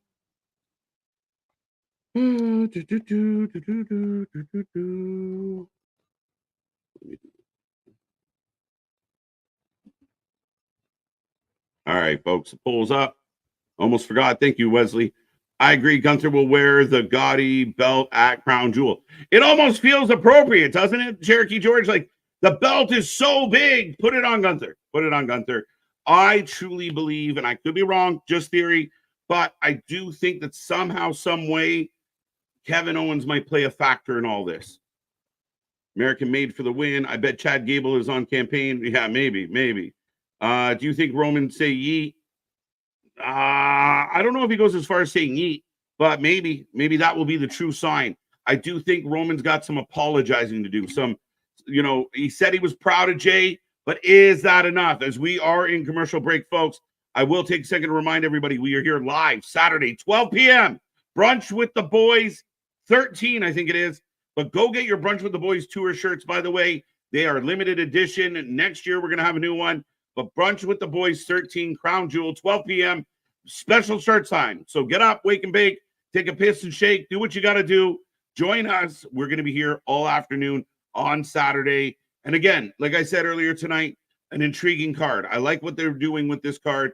I might not love the champion versus champion for the ugly belt, but I do think there's enough around it. Bronson KO, the U.S. title.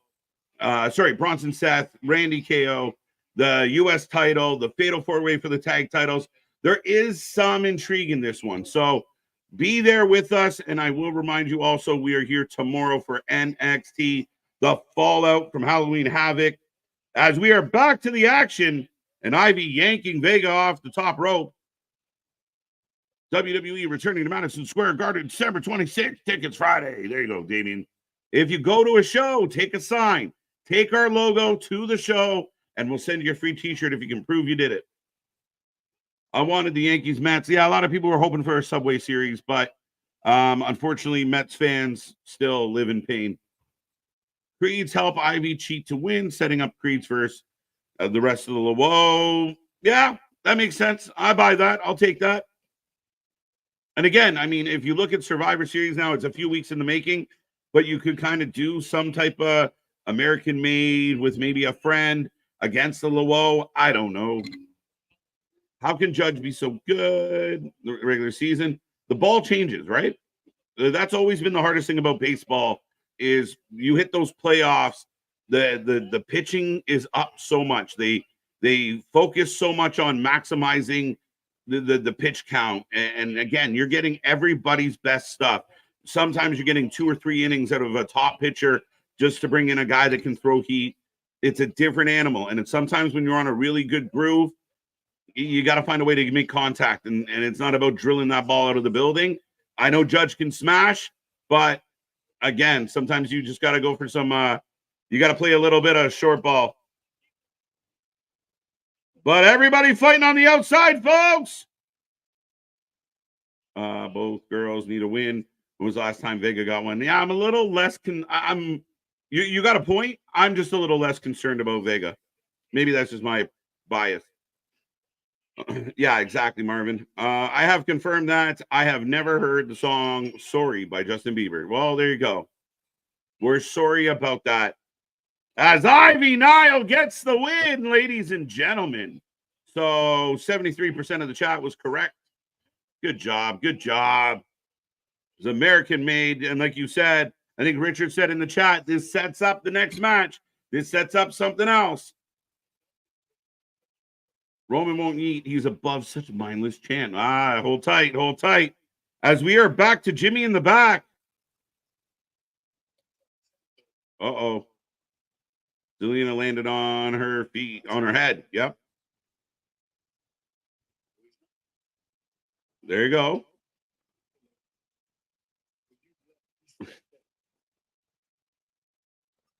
Los Angeles night sucks. I wouldn't go that far, MDB. Let's go. What's wrong with LA? Or just, Los Angeles in general.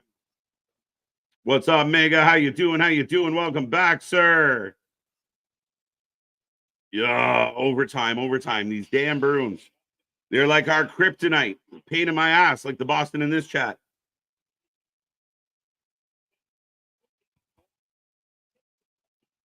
Yeah, very tragic story, folks. And as we always say on this channel, be a friend, tell a friend. Something that we're very keen on for those who don't know. I won't talk too much about it, but very sad story about Flair's stepson.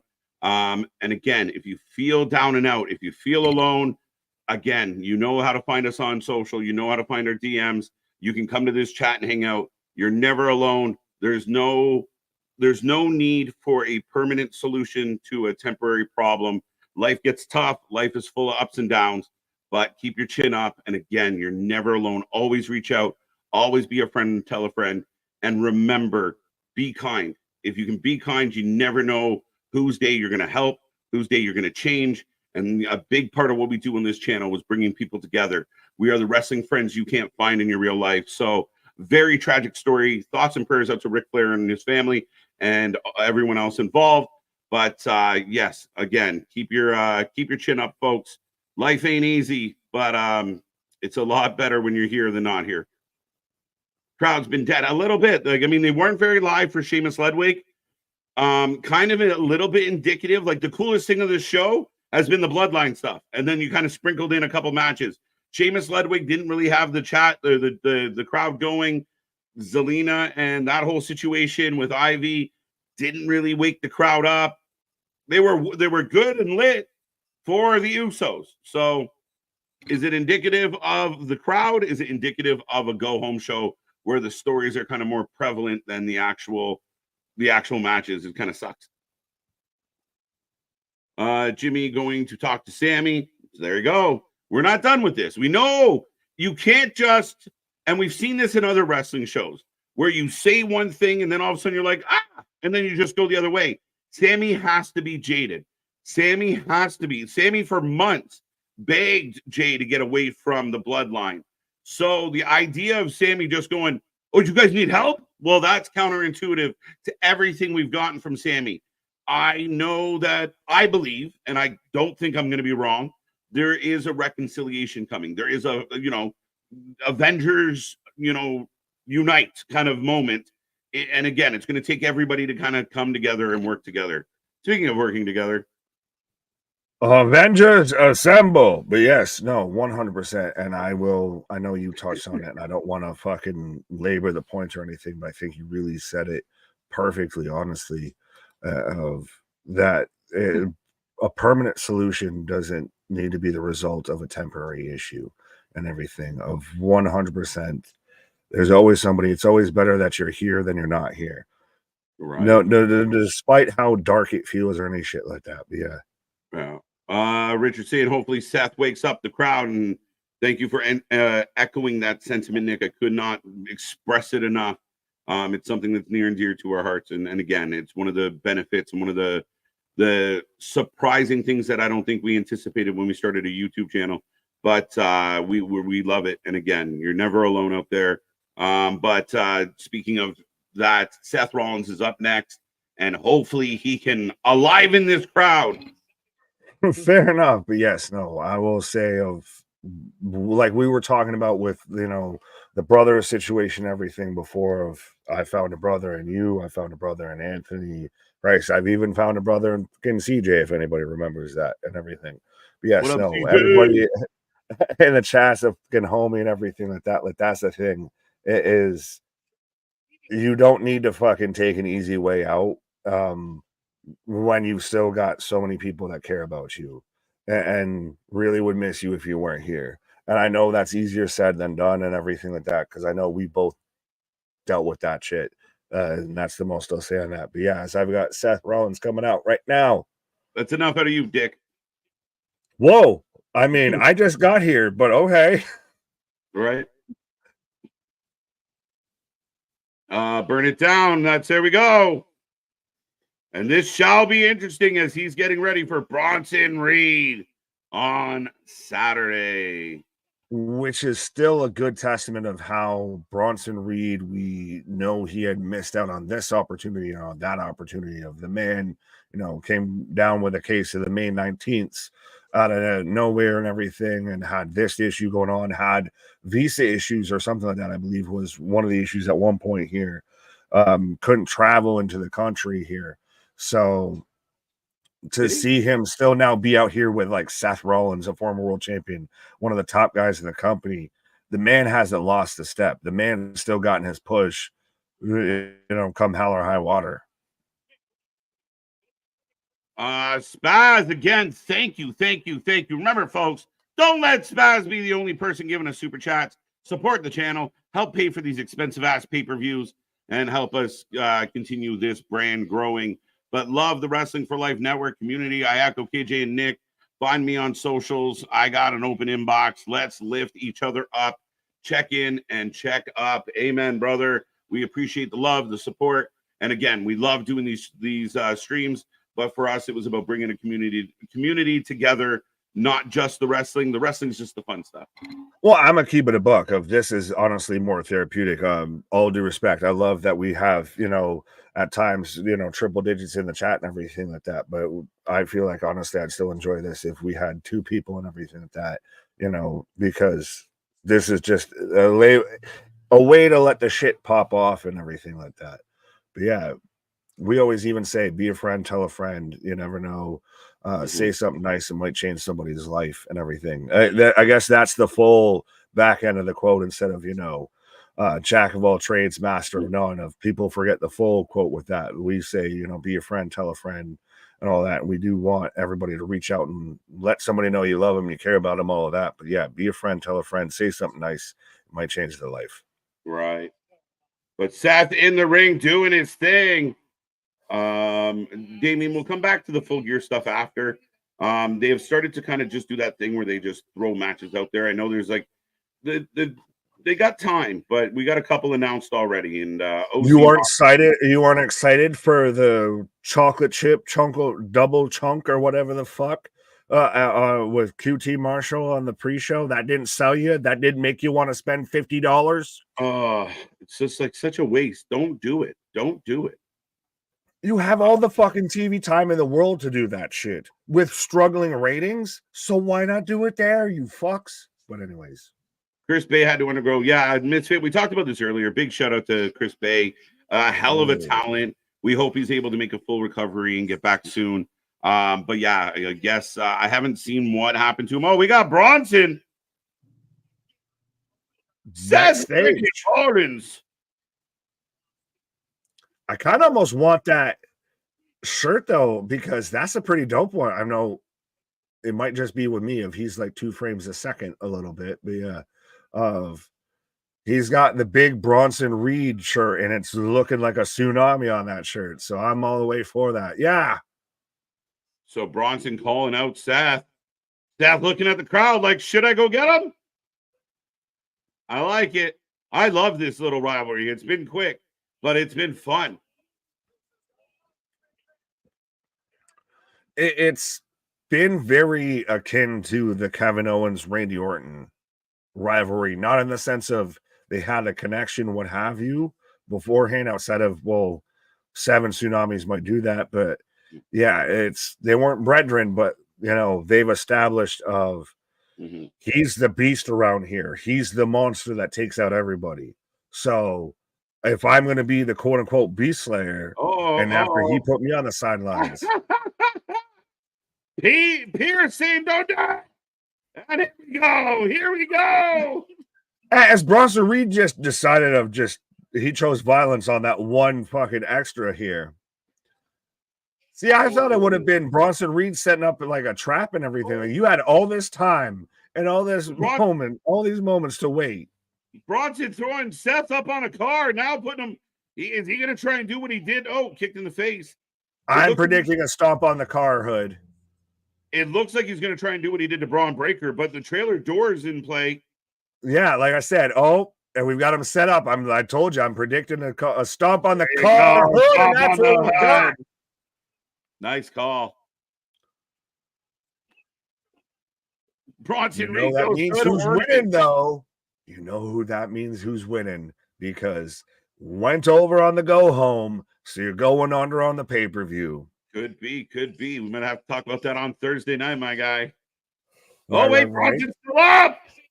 Now he's You beating can't keep him down. He just forearm. Everybody can get fed. Big super kick. Bronson is not human. They are selling the shit out of Bronson Reed right now. Bronson Reed is what Braun Strowman was in like 2019, 2020. As Rollins looking to do another stomp, but he's about to eat a garbage can instead. Oh, hello, Sabu. Every time someone throws something now. Right, but it timed up so perfectly. Literally, he hit it as you said, Sabu. So it taught me. I'm like, ta-da!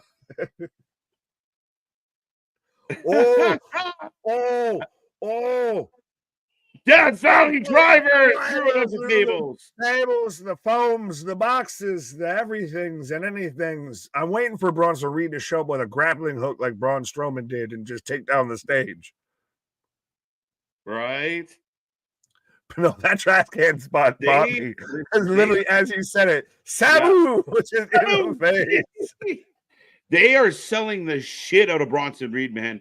Like, I know some people had mixed emotions. He's been so good. This is why, though, I'm more entertained and more enthralled and more captivated by Bronson Reed versus Seth Rollins, by Randy Orton versus Kevin Owens, by even the women's, fatal four-way for the tag belts. If we're getting, the triple threat with Carmelo, Andrade, and LA Knight, I'm more captivated for those than I am for the two matches that could be the main event and co-main. Yeah. Boston wants a face-to-face opposed to a brawl. Said nobody ever. And we got trash bin to face. How about that? Yeah, fuck that. I mean, again, and if Bronson's strong suit isn't promos, you let Seth go get the crowd riled up, and then you have a little bit of brouhaha outside. But now, does this mean Seth's going over on Sunday? Because technically, Bronson walks away the winner of this little tussle. Son of a bitch. If they would have stopped when they stopped with the stomp, I would have been right. But Boston, why are you out here petitioning for the same segment that everybody gets mad about? We always get the face-to-face, the contract signing, and it becomes more of just who's going to go through the table. But we have an actual pull apart. We have a chaotic brawl. But I don't want that. I want them just to have a straight face-to-face. Said no one ever. Right? I want to see a Boston Anthony face-to-face. I might have to scoop up Bronson's t-shirt. It's a dope t-shirt. I thought the same thing, my guy. Oh, yeah, I told you out there. Big Bronson Reed with the tsunami, and it's got the wave pattern and everything. It's so funny. Shameless plug if I can find it might not be in there. It's probably not in there. Really? So the merch thing. But merch? Yeah. Fair enough. You got some merch? We got some merch. Well, 100%. Well, I was saying how one company's out there with, your merch that's looking like you could have got it at your local fucking corner of the hood, swap meet and everything for 5 pennies in a dime bag and all of that. But meanwhile, WWE's out here got the latest drips. And speaking of the latest drips, we 100% have it at the Wrestling for Life merch store. We got the Hugh Meltzer t-shirt and everything like that. It's getting a little bit snug. It's getting a little cozy. It's cuddle weather out there right now. It's chilling off, folks. So we got, the sweaters, the zip ups, the bucket hats. We got anything and everything for your pro wrestling needs. What? Yeah, folks, we got some new stuff coming your way. I'm working on a new design, a couple new designs. Plus, we're working on zip-up hoodies and sweatpants as well. So the store is just growing by the minute. So, and everything is priced to go. Right. And as long as they're gray, you can tell that hoe for show. If you're walking around with that gray sweatpants, you can tell her you're a Wrestling for Life fan because of the size of the bulge and everything that's sitting in there. Right. Who doesn't want our name on their butt? Let's be real. Big Justice. I was at least thinking thigh. You thought ass. So, I mean, I'm waiting for a twerk video with someone with Wrestling for Life on their ass. I can make that happen, I think. And then not by me. I'm into a promo battle with Seth would help him. Nah, this has helped him totally. All this shit has definitely helped him. I just finished saying how what a badass he looks like. Having the Australian man stand in the ring and go, I don't agree. Seth is going to out promo Bronson. I think this has been perfectly fine. I disagree, sir. We get a lot of face to face. We got Cody and Gunther every fucking week.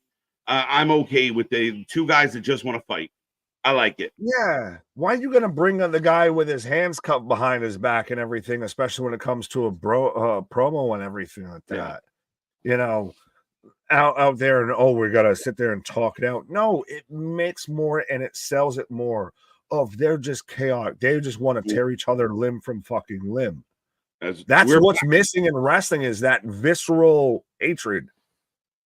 Lots of hoodies. Let's go get them. But we're getting a replay as we come back to the action of what happened. Somebody said, I haven't seen a brawl in the back of a truck. I've actually seen them in one in real life. But what was the old... Did you win? It wasn't me. But what was the old fucking... the fucking... Oh, I know what you're talking about. It was Dustin and Blacktop Bully and everything like that, to where they were in WCW and everything like that, to where they were having the fucking what was it? Blacktop Bully. They were having it was like a chicken coop match or some shit like that, to where they're fighting in the back of a fucking truck that was going down the road, and they weren't supposed to gig each other, and they gigged each other, and both got fired right afterwards. I'm trying to remember what was they called the match?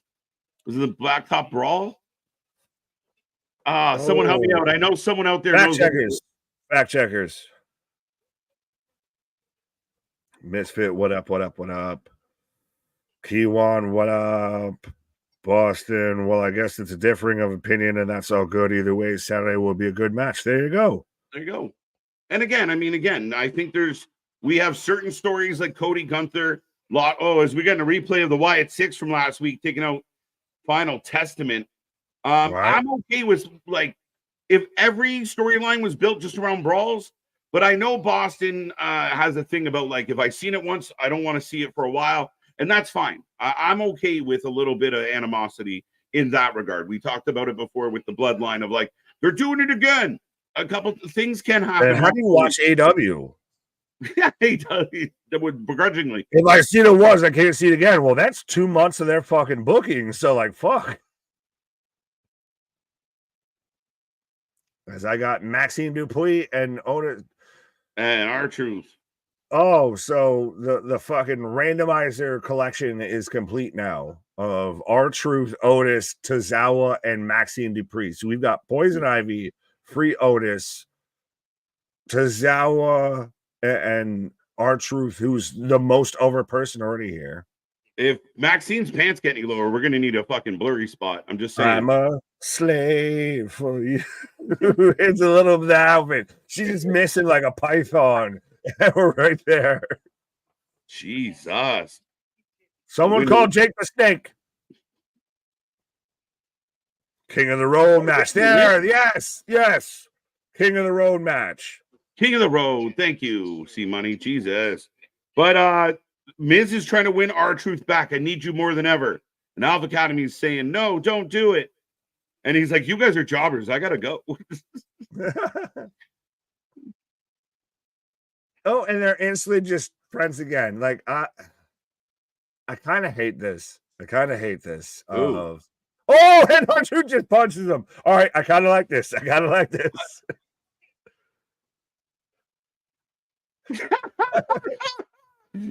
Y'all gonna die. Loki of pro wrestling. You got knocked the fuck out. That was 100% my first thought. That was exactly what that was. Oh, wait. Oh, he done.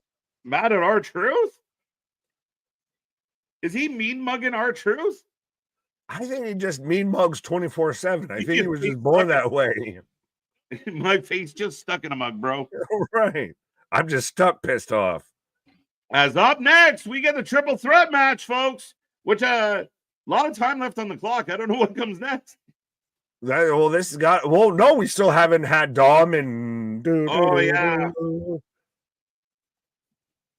Well, at this point that we all pretty much fucking know that it's Damien Priest. Yeah, allegedly. Yeah, which that's Mm-hmm.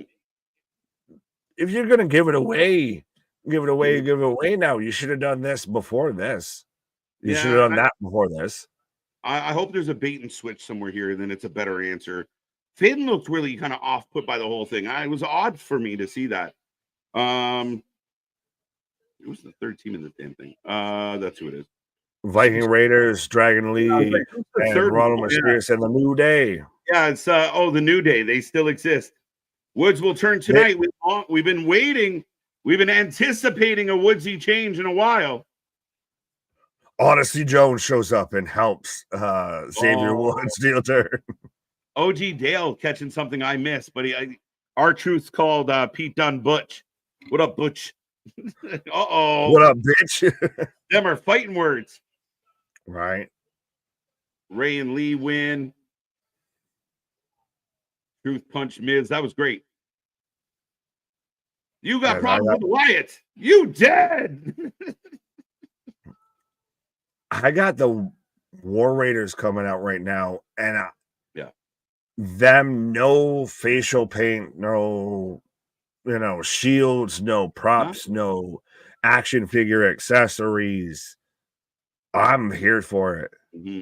This is what they should have been all along. Sorry.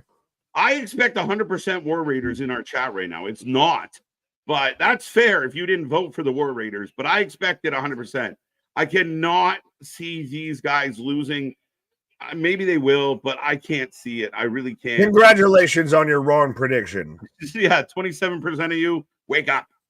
Grab a mush, put a little makeup. You wanted to. I literally just halfway spaced on the rest of that song. I wanted to follow up, but couldn't. Because we got the New Day Power Rangers coming out right now.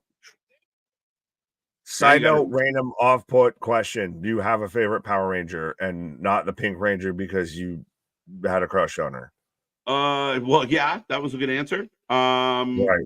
I think as a kid, the White Ranger was the cool one for me. White Ranger or Green Ranger? Because they're both still Tommy, they're both still same person. But did you want Sheba or did you want the dragons going? I want to be a flautist. Flutist. He's a flutist.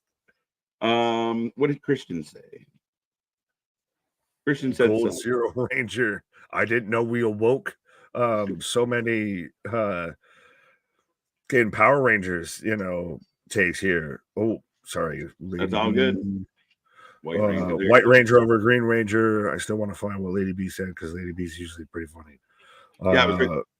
Seth and Braun should take the on-site activity to real life. Weddings, funerals, quinceañeras.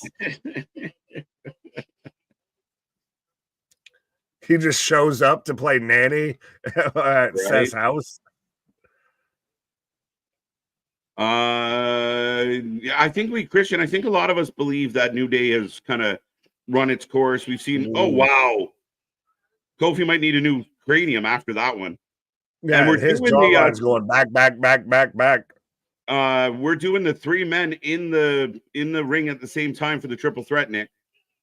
Hallelujah.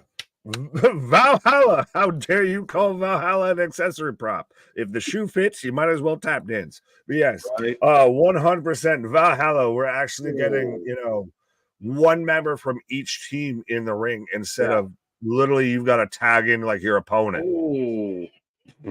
War Raiders, this is so much better. This is old school War Raiders.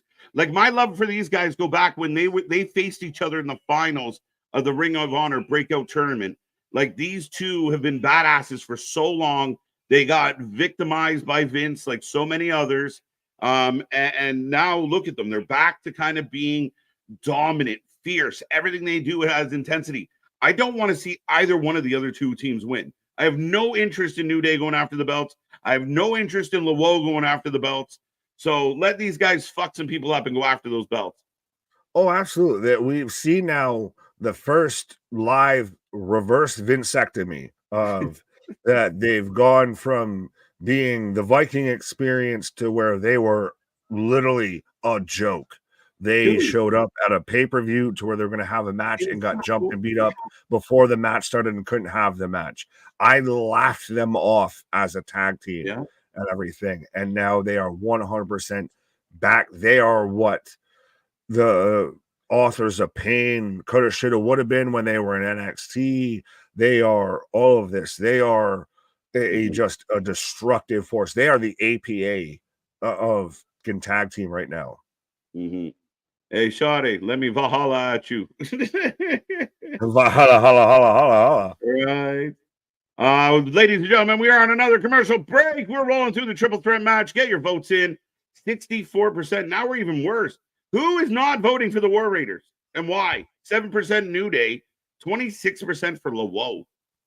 If you're gonna vote and go that way, at least show your work. At least explain yourselves. I bought some Oreos and thought about you. Wow. I don't even know what that means. There's way too many connotations, bro. I know. They caught me all in the throat. Pause. I want Authors of Pain versus War Raiders. Yeah, two big beefy teams.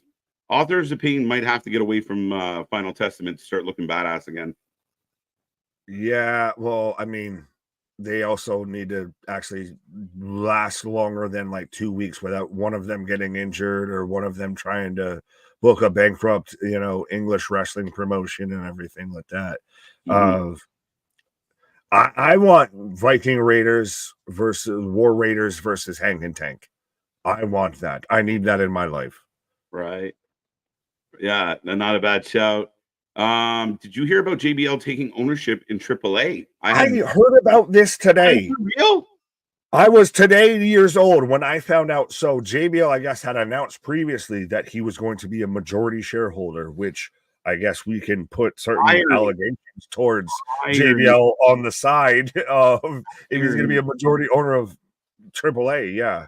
Hilarious. There was a picture of him and the other majority shareholder, one of the other board members, at a meeting table and everything. He's legit invested in AAA. The same guy that was doing bounce checks for ECW is a majority shareholder. The guy that was patrolling the board. Tony, how are you going to work with that? How are you going to get them luchas now? Good luck, Tony. The guy that was patrolling the southern border is now on the southern border. The MAGA warrior of all wrestlers ever of all time is now a majority shareholder, is the majority owner or a board of directors owner of AAA. Crazy. 2024 is a fucking fever dream in wrestling. It's insane. And I know I feel like I said that about 2023 all the way to 2020 and all that, but it keeps happening. And I don't do this much acid. Yeah, no shit. 2025 is going to be a trip. But yeah, we're off and we're back to the action, folks. I'm going to close the votes, but 62%. A heavy favorite in this one, as MDB voted for LaWoe. I'm not sure why. Well, I'm still surprised even to still see the Viking Raiders back here and everything, because I believe both men had serious neck and back injuries, it's spinal, to quote Mike Tyson. So it's really still super impressive to see them back here and still back at this level, both recovering from life-altering surgeries. Absolutely. And Boston, I agree with this idea. I mean, I like the idea of the War Raiders look very dominant, but Judgment Day find a way to steal a win or squash a match or get out of a match and find a way to make the big bad War Raiders chase them for a little bit before they do get those belts. I think that's really solid as far as the storytelling. It will make the Judgment Day a little more interesting, and I'll have everybody chomping at the bit for the Raiders to get those belts off them. You get War Raiders versus Judgment Day, the sequel at Survivor Series. Yeah, for sure. Right? Fair enough.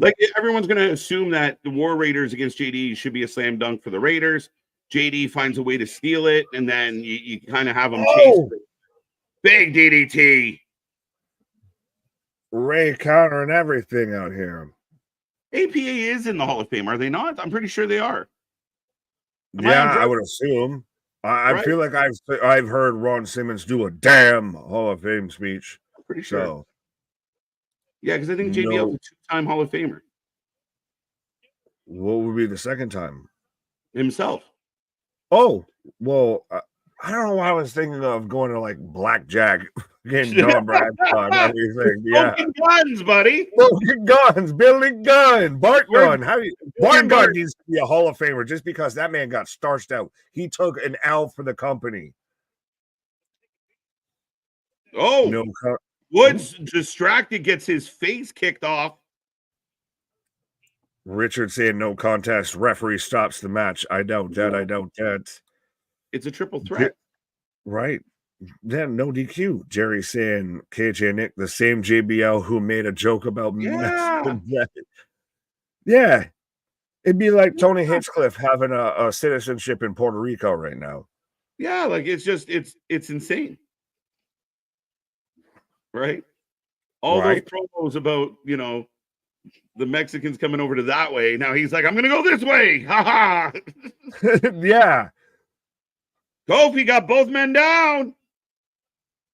The boom drop.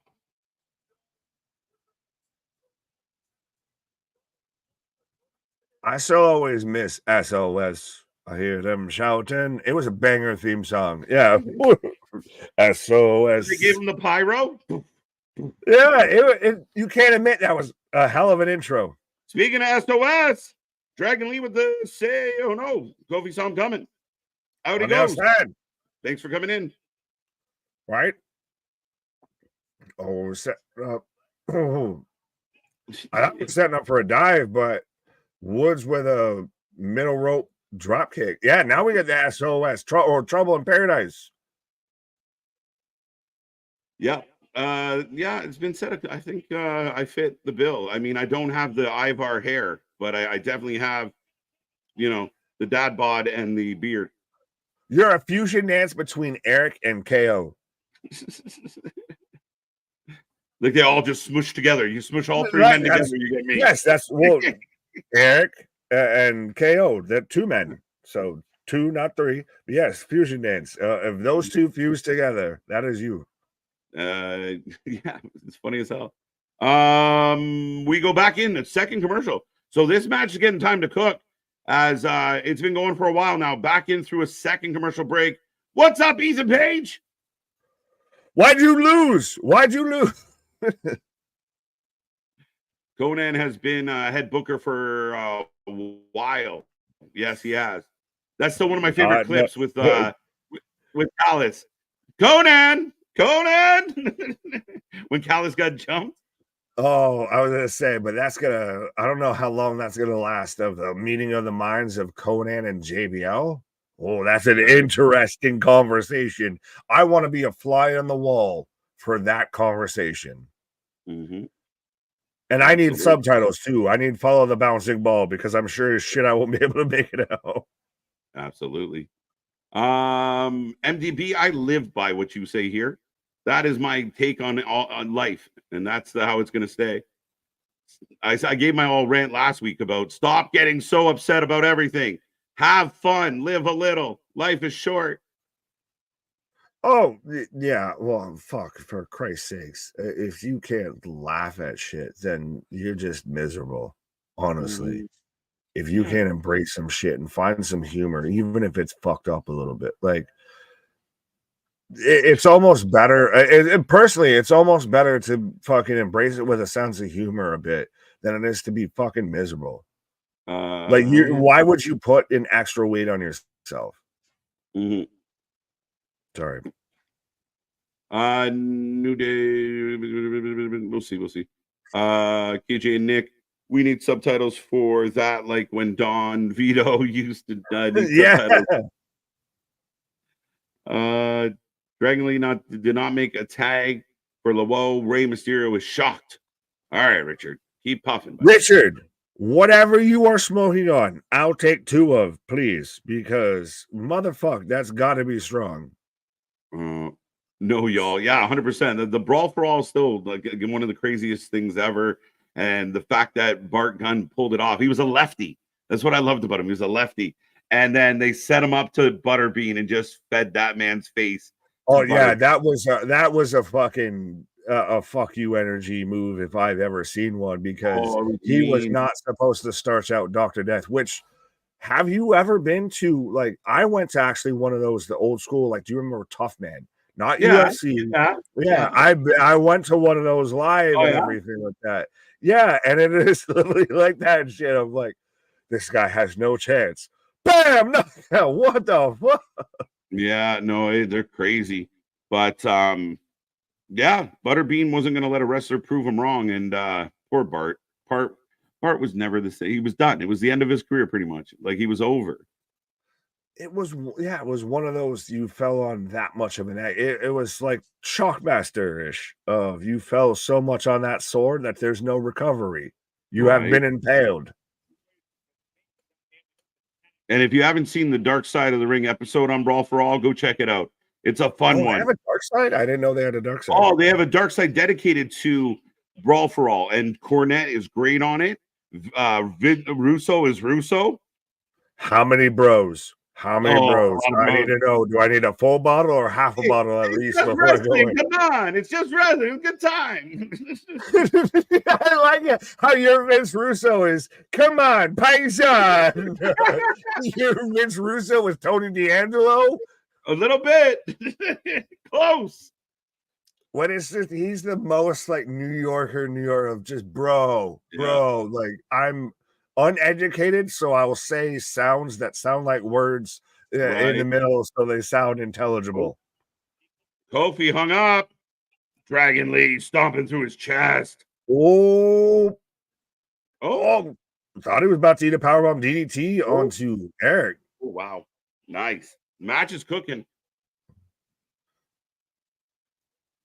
Is this a little of one of the best kind of showings of recent memory that we've had of Dragon Lee? Like, Dragon Lee's been one of those guys of showed up, you thought was going to kind of be some shit, and kind of ain't been some shit. I like the idea of Ray and Dragon Lee actually being a tag team for a little bit, because the tag team division's light, and it kind of do what you did with Dom, right? Like, Dom hangs out with his dad for a while, and then, you know, fuck off, my young bird. That's kind of what I think they should do with Dragon Lee here. Why don't you flock off, guy? Yeah, right. I mean, it's better than being in Los Ingobernables with Jake the Snake and his brothers. You crossed 5 different fucking factions there, I feel.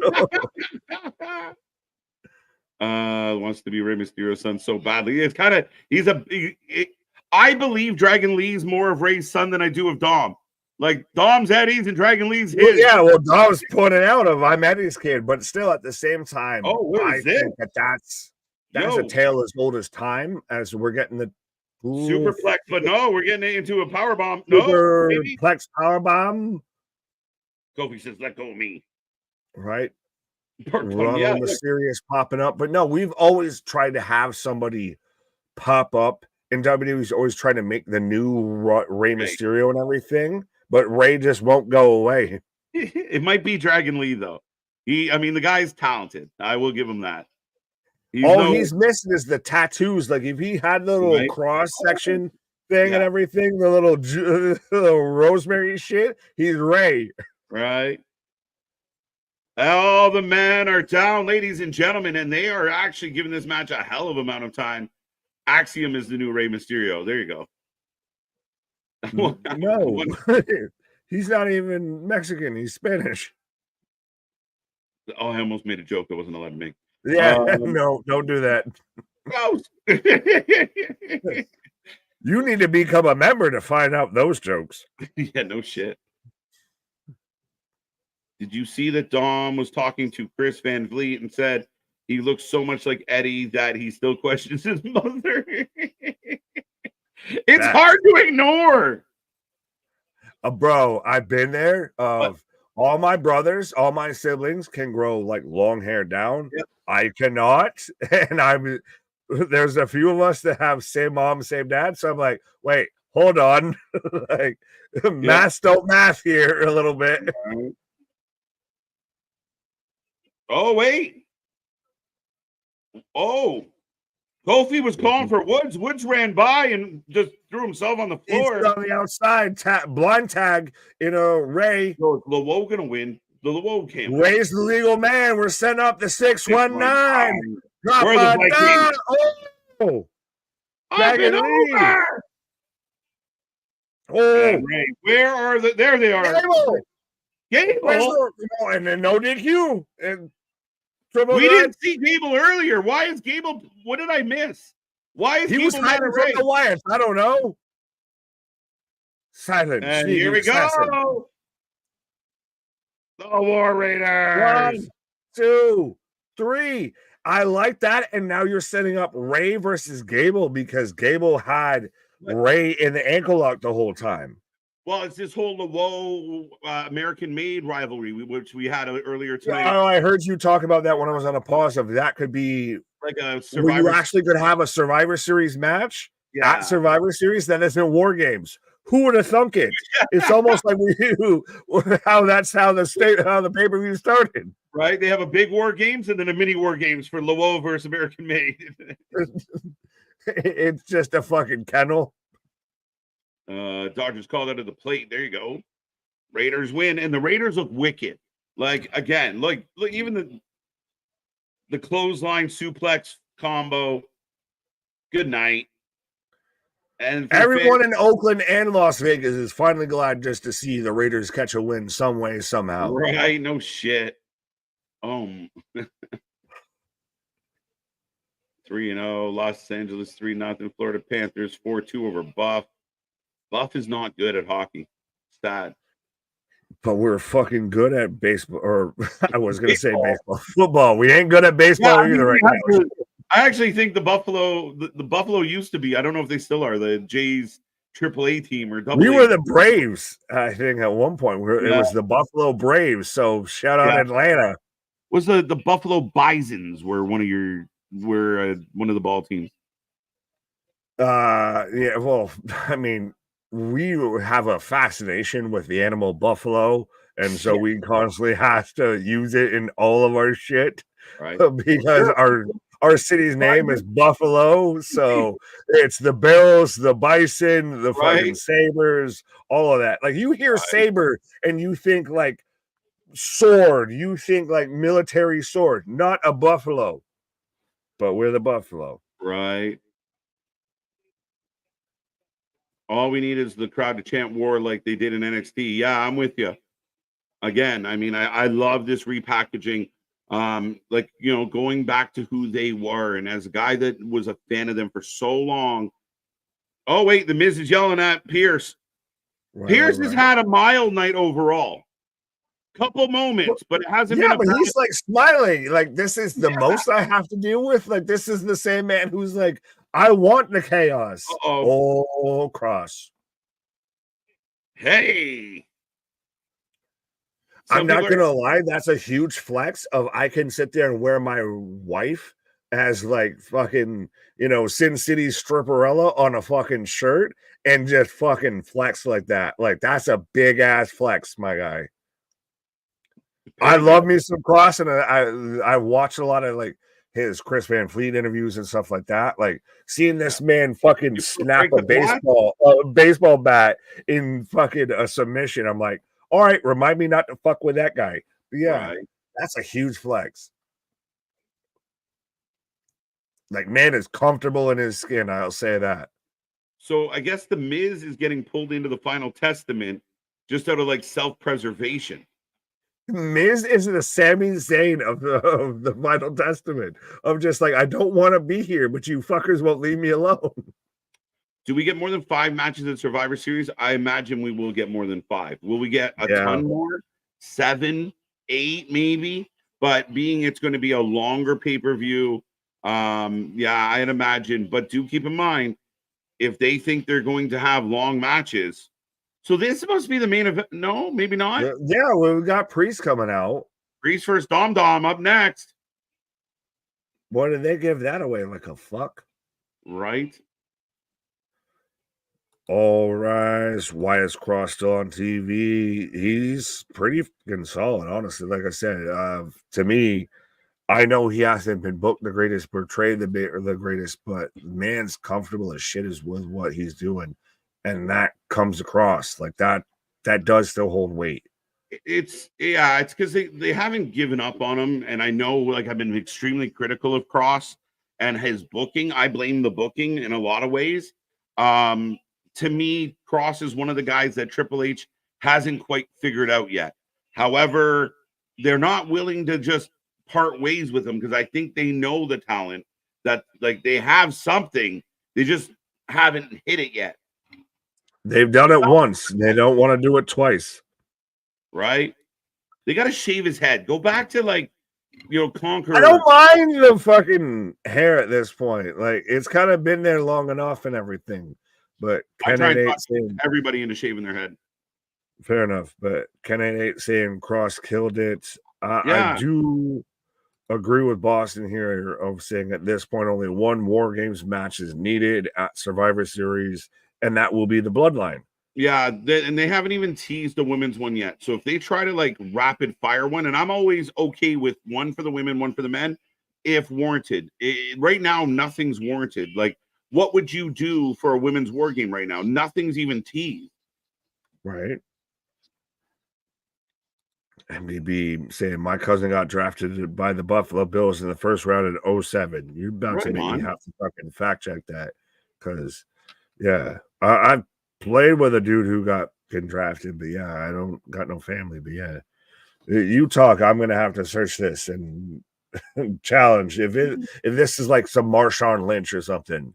Yeah, I'm gonna lose my fucking Gordon. Did y'all hear that we finally have a new artist for WrestleMania 41? No More Weekend. About damn time, and I did hear that. I also think that did they not announce who was it? I saw it today. That's the Crown Jewel theme is by like a few Buster Rhymes. I wish. And I rob money. Give it to one of the goats. Let's go. Right. Well, when you were saying that we didn't get, the weekend for WrestleMania, my brain instantly thought of like, so it's what, like Panic at the Disco, Fall Out Boy, some shit like that. It's son of a bitch. Because they have high hopes when you're living. I like that song. I didn't say nothing about it. I'm just saying that maybe don't keep that in my wrestling. Travis Scott. Oh, Fiend. Yeah, that's the theme song for Crown Jewel. I thought you were about to say Travis Scott's the theme for WrestleMania. Right. So open up that window. Yeah, you know what? I mean, again, I don't understand what the love of that. Like, we got to give the weekend some love for whatever, but the man's lost his damn mind. No, he just has the most commercially. He's, he was a little bit like how Macklemore was for a good bit of, downtown, and like every song Macklemore put out, Bruno Mars put out were like commercial hits in anything and everything. Mm-hmm. Like you could see them in a Gap commercial, you could see them on MTV, what have you. You imagine what kind of star those guys are here because they're homegrown, right? Like it's insane how much we have to hear them. And here in Canada, who did I say that's homegrown for you? Any of the boys. The Weeknd's homegrown. Fair enough. I didn't even know that. Macklemore? No, not Macklemore. No. He's from Bruno. No, Weeknd. Okay. Well, you got Drake, so you just got Drake on 24/7. Yeah, well, we got quotas. We have to play a certain amount of Canadian content on our radio stations. What in the indoctrination was that shit that you just said? We have to play the X amount of Canadian content and everything. So you guys never played like it must have been like if you didn't have like Twitter and everything, you probably would have never heard. They not like us. They not like us. We get like other music, but we're required. Well, I know, but I'm figuring with Canada and Drake, the hometown boy, they would have kept that out. No, we have to play it all. Like, I mean, again, like there's certain artists here that blew up and that are huge that we hear constantly because we're required to play like 30%. Like there's a certain level. Like if you are on the radio, you have to use Canadian artists a certain amount. Like you can't just play whatever you want. You have to. it's just a Canadian I thing. had no idea there was a tariff on fucking Yeah, Canadian 100%. radio. So there's Like, like Promiscuous by Nelly Furtado. Like we get that constantly on the radio, like it just came out. Beebs all the time. Like if you're Canadian, the weekend, like you can like switch radio stations and the weekend's on like 3 of them because you have to play 30 a certain, I think it's 30. well, then should we? I don't know if we are. Should we classify as strictly Canadian and everything? I'll claim Canadian citizenship. Right. I'll apply for it and everything, and we'll just be on a weekly radio segment in Canada. We got Jalen Bronson. Yeah, well, I'm still waiting for him versus Tyrese Halliburton. Right. Yeah. December 26th, the day after Christmas in New York. Boxing Day. Drake made the weekend famous. Yeah, that's why they have beef. Yeah, Drake and Weekend don't like each other, but yeah. Wait, that's insane. And I'm gonna fact check MDB. You said your cousin got picked first in 2007 by the Buffalo Bills. If your cousin is who I'm Googling that it is, and it's beast mode, we need to have a whole different conversation. MDB has said out loud before that Lynch was he was related to Lynch. But That's we got big and look. Sammy talking to Solo. Sammy talking to Solo. Let me get a nickel bag in my head. If that money doesn't show, then you owe me, my jungle love. Ladies and gentlemen, what do you make of this? The plot is thickening. Now remember, Sammy said Solo's not the problem. What? Oh. Maybe he's gonna sell it. If I was trying to make peace, if I was trying to get them to leave you alone, just only go after Roman. I care about you. Yeah. But that don't look good, my guy. That don't look good. Well, especially after Sammy saying, like, Roman, Solo's not the problem. Your issue was with Roman, and maybe Solo's not such a bad guy after all. Like, but here comes the terrible threesome that is Liv, Raquel, and Dom Dom. You said threesome, but I mean, is Dom winning even more of?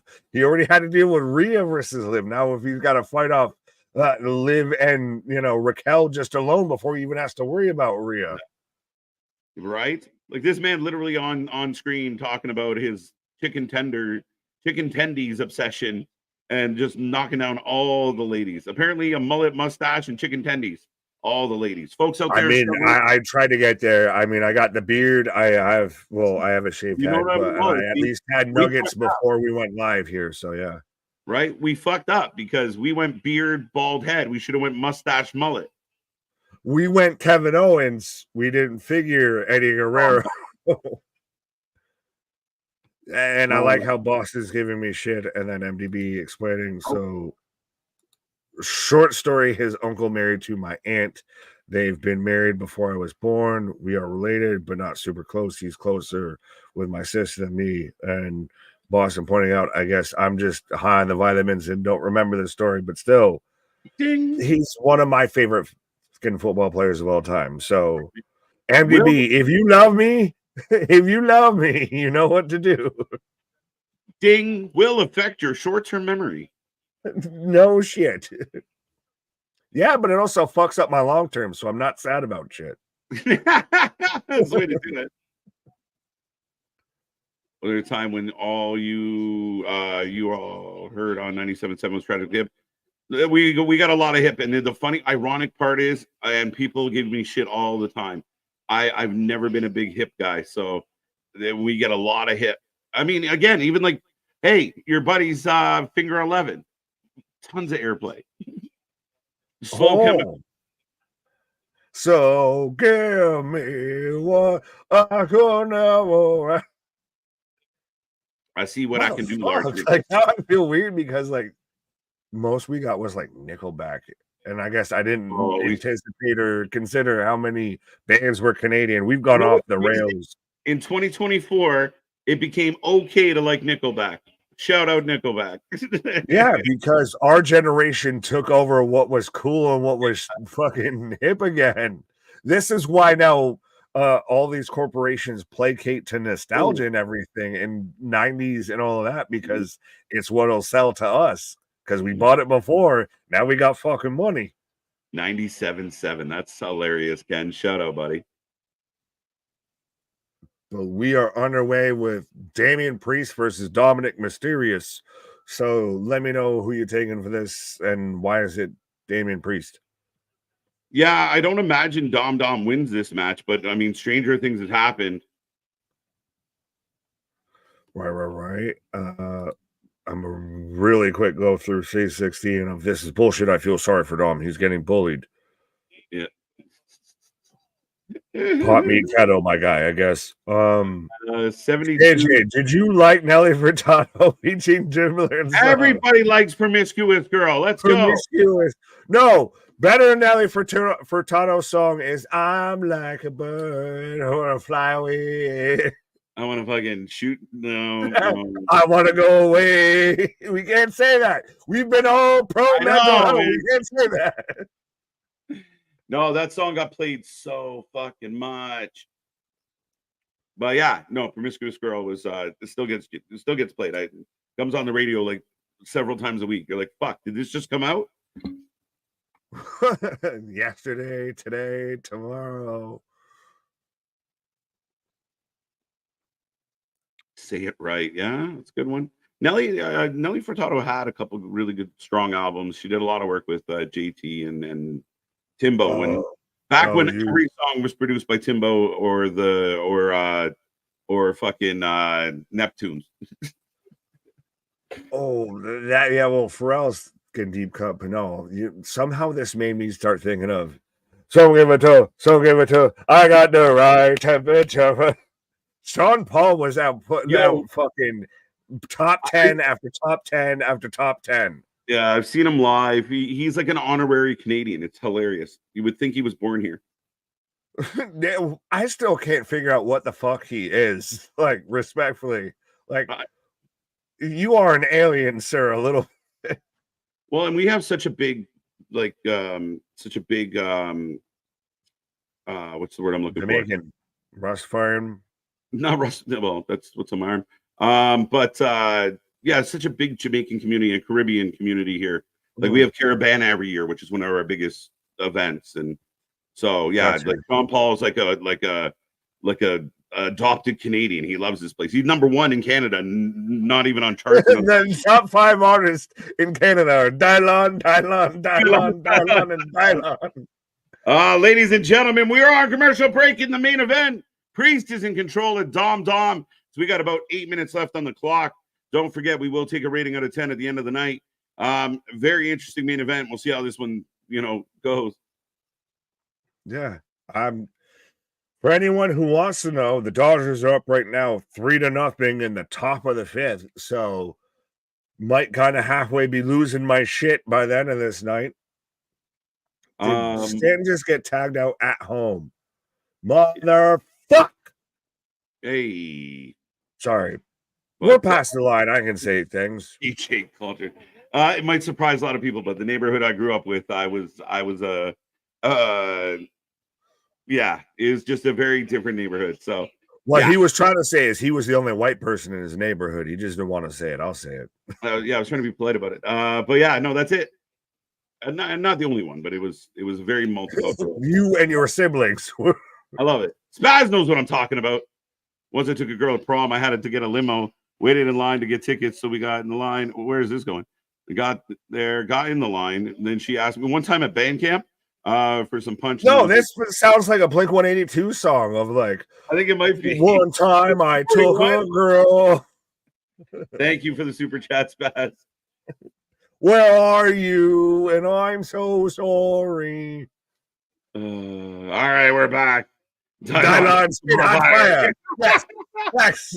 Spit on fire. Right. So you know how exciting the main event's been by our distraction.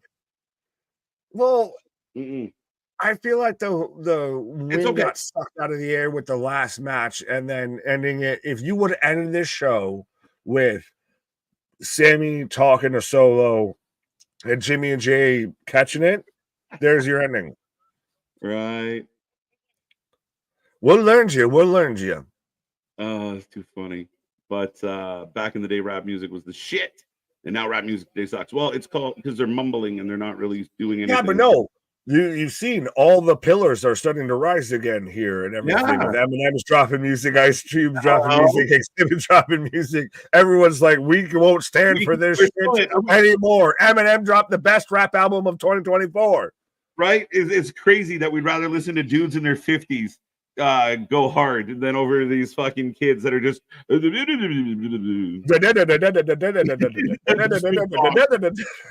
that is the best shit. But Damien, that's literally what I was doing. That's literally what I thought in my head. Every time I hear rap, like I listened more times to LL Cool J and Eminem do a song together in 2024 than I have of any current mainstream artist. I'll say that. Yeah, fuck Migos. Well, they might not be the ones to go at. They're two halves of they're 2/3 right now. So yeah. You want to talk about airplay and commercial that was annoying? Maroon 5, This Love. Now we're just off the track altogether. Jerry Dean. Is that the sausage guy? No, that's someone else. Never mind. And every day. No, we traded. What? Oh, wait, JD's here. JD's here. And Damien goes in. Almost got your barricade spot 444. Well, we had to make good on and not getting it because we got it so fast last night. Damien out here just laying out everybody with steel chairs to the guts. Me, myself, and I. Let's go. I prefer me, myself, and Irene to wear price check on. So, chair shots for JD. We've got a woman up here baking up fungus, and yeah. Why is it always what would you? What would you do? Never. What would I mean? No, I think I know where that's going, sir. I don't even know. Dom wins. Dominus Mysterious. It wins over Damian Priest with a surprise roll-up. And run away.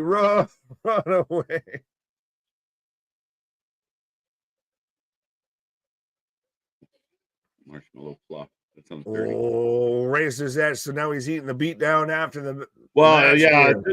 The fans that are going to say they just did Damien dirty, he needs this to save that.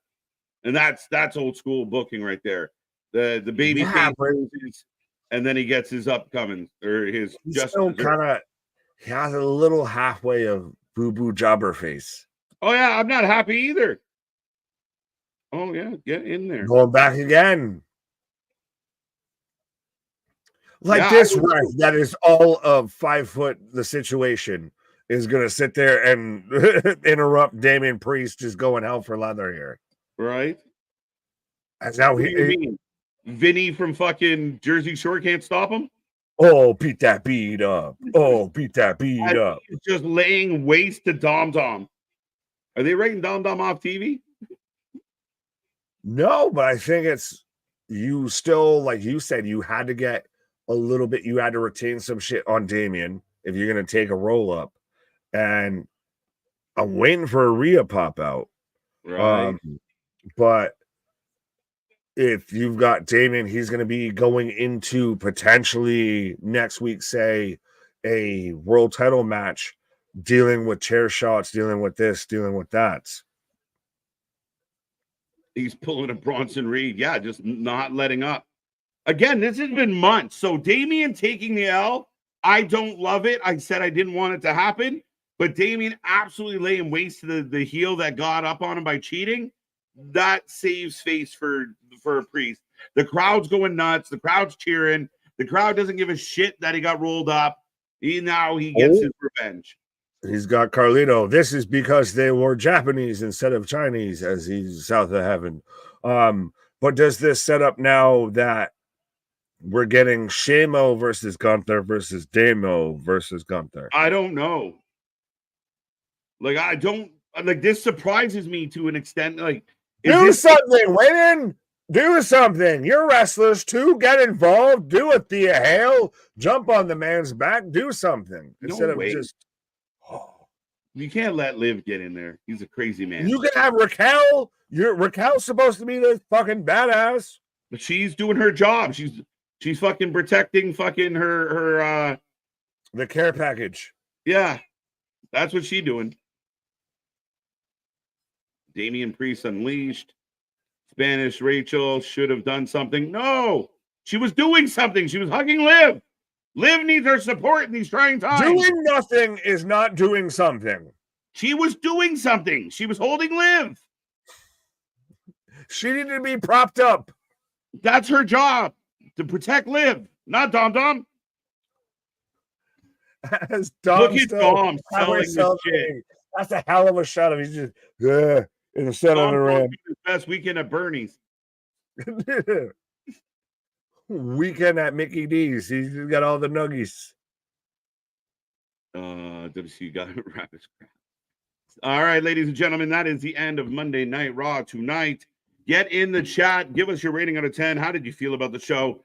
I know we got on a little musical tangent there for a hot minute, but yeah, I mean, overall, an interesting show.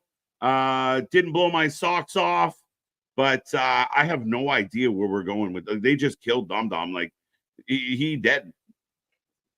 He dead. I think we're setting up things beyond Saudi, and for sure. Well, and it's so interesting. Of essentially all the non-title matches on Saudi matter way more than the title matches on Saudi. But yeah, I mean, I got to give the U.S. title has some to it. The women's tag match, the main two made up title, and I agree with you, right? Like, they made up a title that nobody gives a shit about except the guy who paid for those belts, which probably cost a lot. But that's the only person that really gives a shit about those matches, is the man that paid for those championships. Lord Stanley cares more about the Stanley Cup than anyone gives a fuck about that fucking championship right now. From the great beyond. Right, but go ahead. I was just going to say Erik gave it a 7. Richard gave it a 7. Seth Rollins went to a medical facility. The match between Seth and Bronson Reed might be canceled. No, it won't. They have to sell us on Bronson beating the shit out of him. Seth come limping into Saudi. Trust me. Yeah, I mean, let's be honest here. You can buy into some of that stuff, but when they say especially medical facility, it's a work. They've been saying hospital. Did they say medical facility tonight? Oh, I don't know. I heard nothing of the such, but especially if Damien's using the term medical facility, and I'm sure that was copy and pasted from some source on Twitter, so then 100% it's probably not accurate. Raquel's a better heavy than Camille. Yeah, she's being booked better. And again, like those moments where Raquel's job is to protect Liv. Raquel's job is to help Liv get wins and keep her out of danger. And that's what you're supposed to do. Camille's taking way too many bumps. And even with Queen Aminata, like Queen Aminata fought Mercedes. Mercedes beat her clean without Camille being a factor. Then why do you need her? What do you pay her for? And then the following week, Queen Aminata fought Camille. Well, that's backwards. What the fuck are we doing? Lost again. One's being a guard to Mount Everest, and the other's being a guard to a fucking molehill here. Right. So, but Camille fights Queen Aminata the second time, and Mercedes helps Camille. Why didn't Camille help? Listen, we could be here for another 3 hours if we're going to sit here and try and do booking 101 when it comes to AEW, because I bet you, like, if you get those, like Kevin Nash when he's doing like how he books, WCW and Thunder and everything like that, we could do that, probably take us about an hour, but we'd have a pretty solid whiteboard and everything like that. But trying to do this off the cuff, nah. Right. I guess maybe that's part of the storytelling here, Richard. That might be a very good point. Is Dom doesn't show, like, Dom's not at Crown Jewel when Liv is unsuccessful at winning. Let's say she is what she might be. maybe that's the story of like, I didn't have Dom with me, you know, that kind of thing. 6.8 out of 10. What's that? I just said fair enough. I give it a 9. My favorite part of the show was Seth Rollins' macho attitude and attacking Bronson Reed and Damien Priest has. You know how inaccurate that comment was because it was fucking Cage up the whole time to where he went from 1080p to 420p. Yeah. We have the best fries. We have the best fries. They're fantastic. 7 out of 10. I called it. Hell yeah. There you go. You did. 6.5 out of 10. It wasn't the best Raw. Yeah, I didn't love it either. I mean, overall, it was a go home show, but I don't feel like we got a lot of go homey stuff. I mean, like other than Seth and Bronson, really. Maybe I'm not thinking about something right now. Finn was missing from the group. True. Maybe Finn's fed up. It was a go home show, but it was a show that circumvented the go home tactic and just set up for shit past the other show. Like it went around the home and just was running into first base again, I guess. Like, we're gonna set up the shit when we come out of here. Yeah, maybe to an extent. Crown Jewel. Yeah.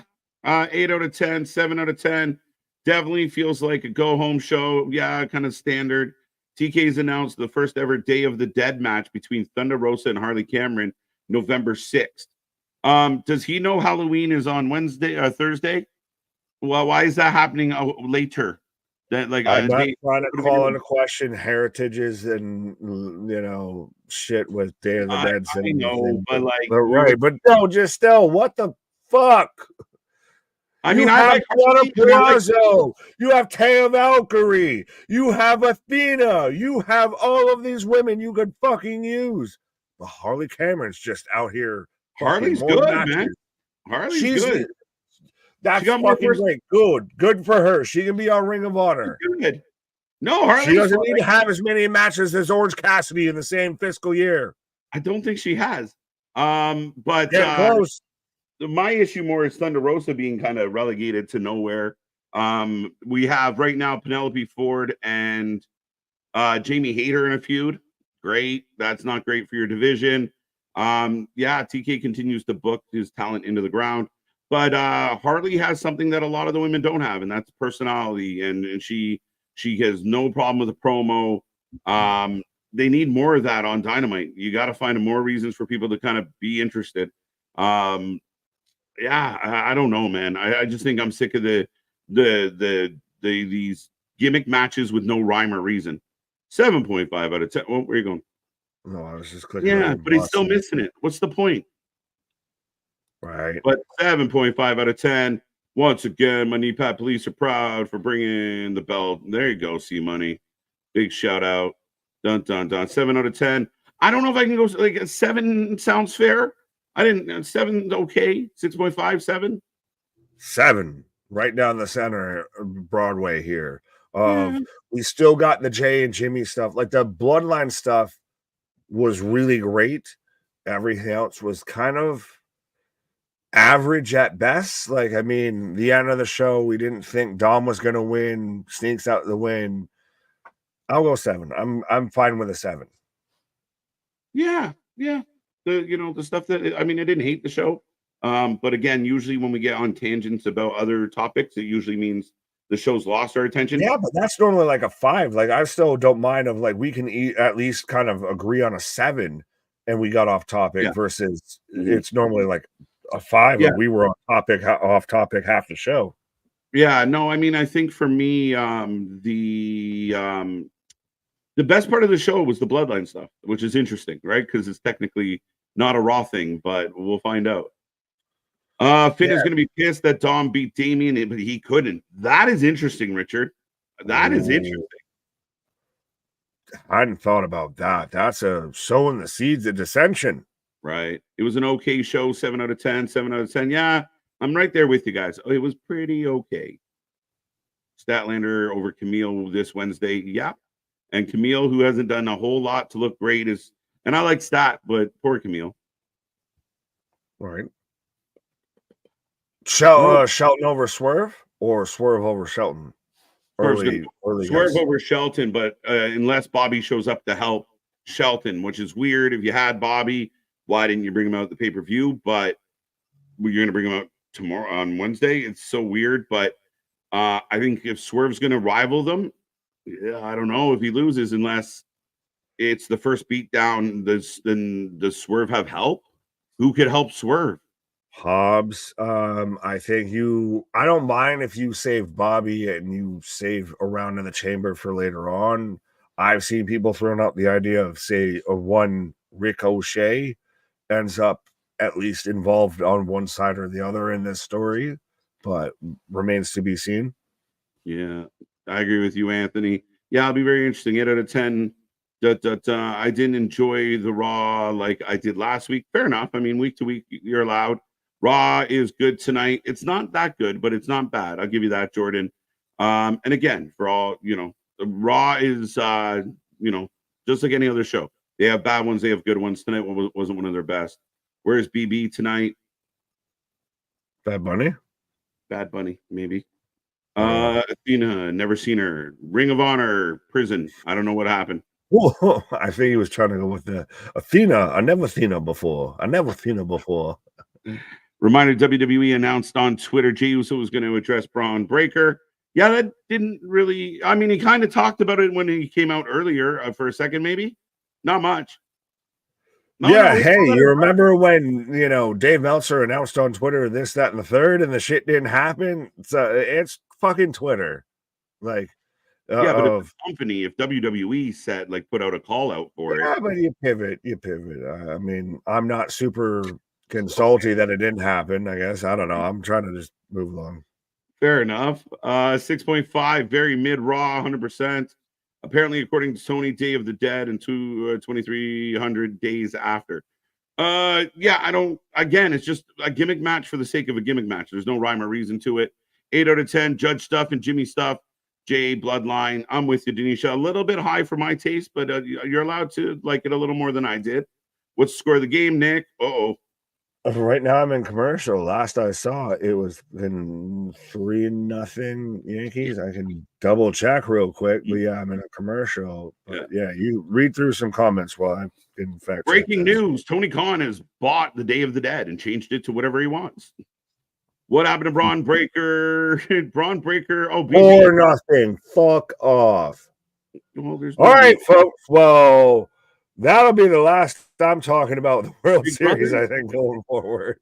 Right? I'm telling you, it's your shirt. You're jinxing shit. You never 2 years. I haven't seen the Yankee shit come out. You start wearing it, they start losing. We haven't been in the World Series in 15 fucking years. Well, that's my point. They were doing so well. Am I going to give you shit if the fucking Maple Leafs were in the Stanley Cup? I'm not going to shave. I'm not going to jinx it. I'm just saying the shirt came out and the L's started to follow. It's all Nick's fault, folks. Blame me. Blame Canada. Blame Canada. I miss 3-hour shows. I do not. Was good to me, no issue at all, but still need 3 hours back. No, we don't. Jordan, that's fine. I don't agree. Maybe you're younger and more spry than I, but I can't do it. Nick is about to lose it. I'm about to lose it. I'm not going to have a corner. You have to burn those shirts. And I've rotated between a Judge and a Jeter shirt. Yes. Right. You need to do some good juju. I need to fucking sage my whole apartment here. So the sooner we get out of here, the sooner I can sage. If we can get there, if we can get through this by the end of the night, I'd appreciate it.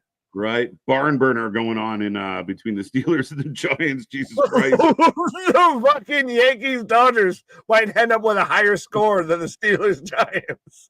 Roman, thank you. But yes, on that wonderful note, folks, we are back tomorrow. NXT. The fallout from Halloween Havoc. Delta will make her in-ring debut. Zariah.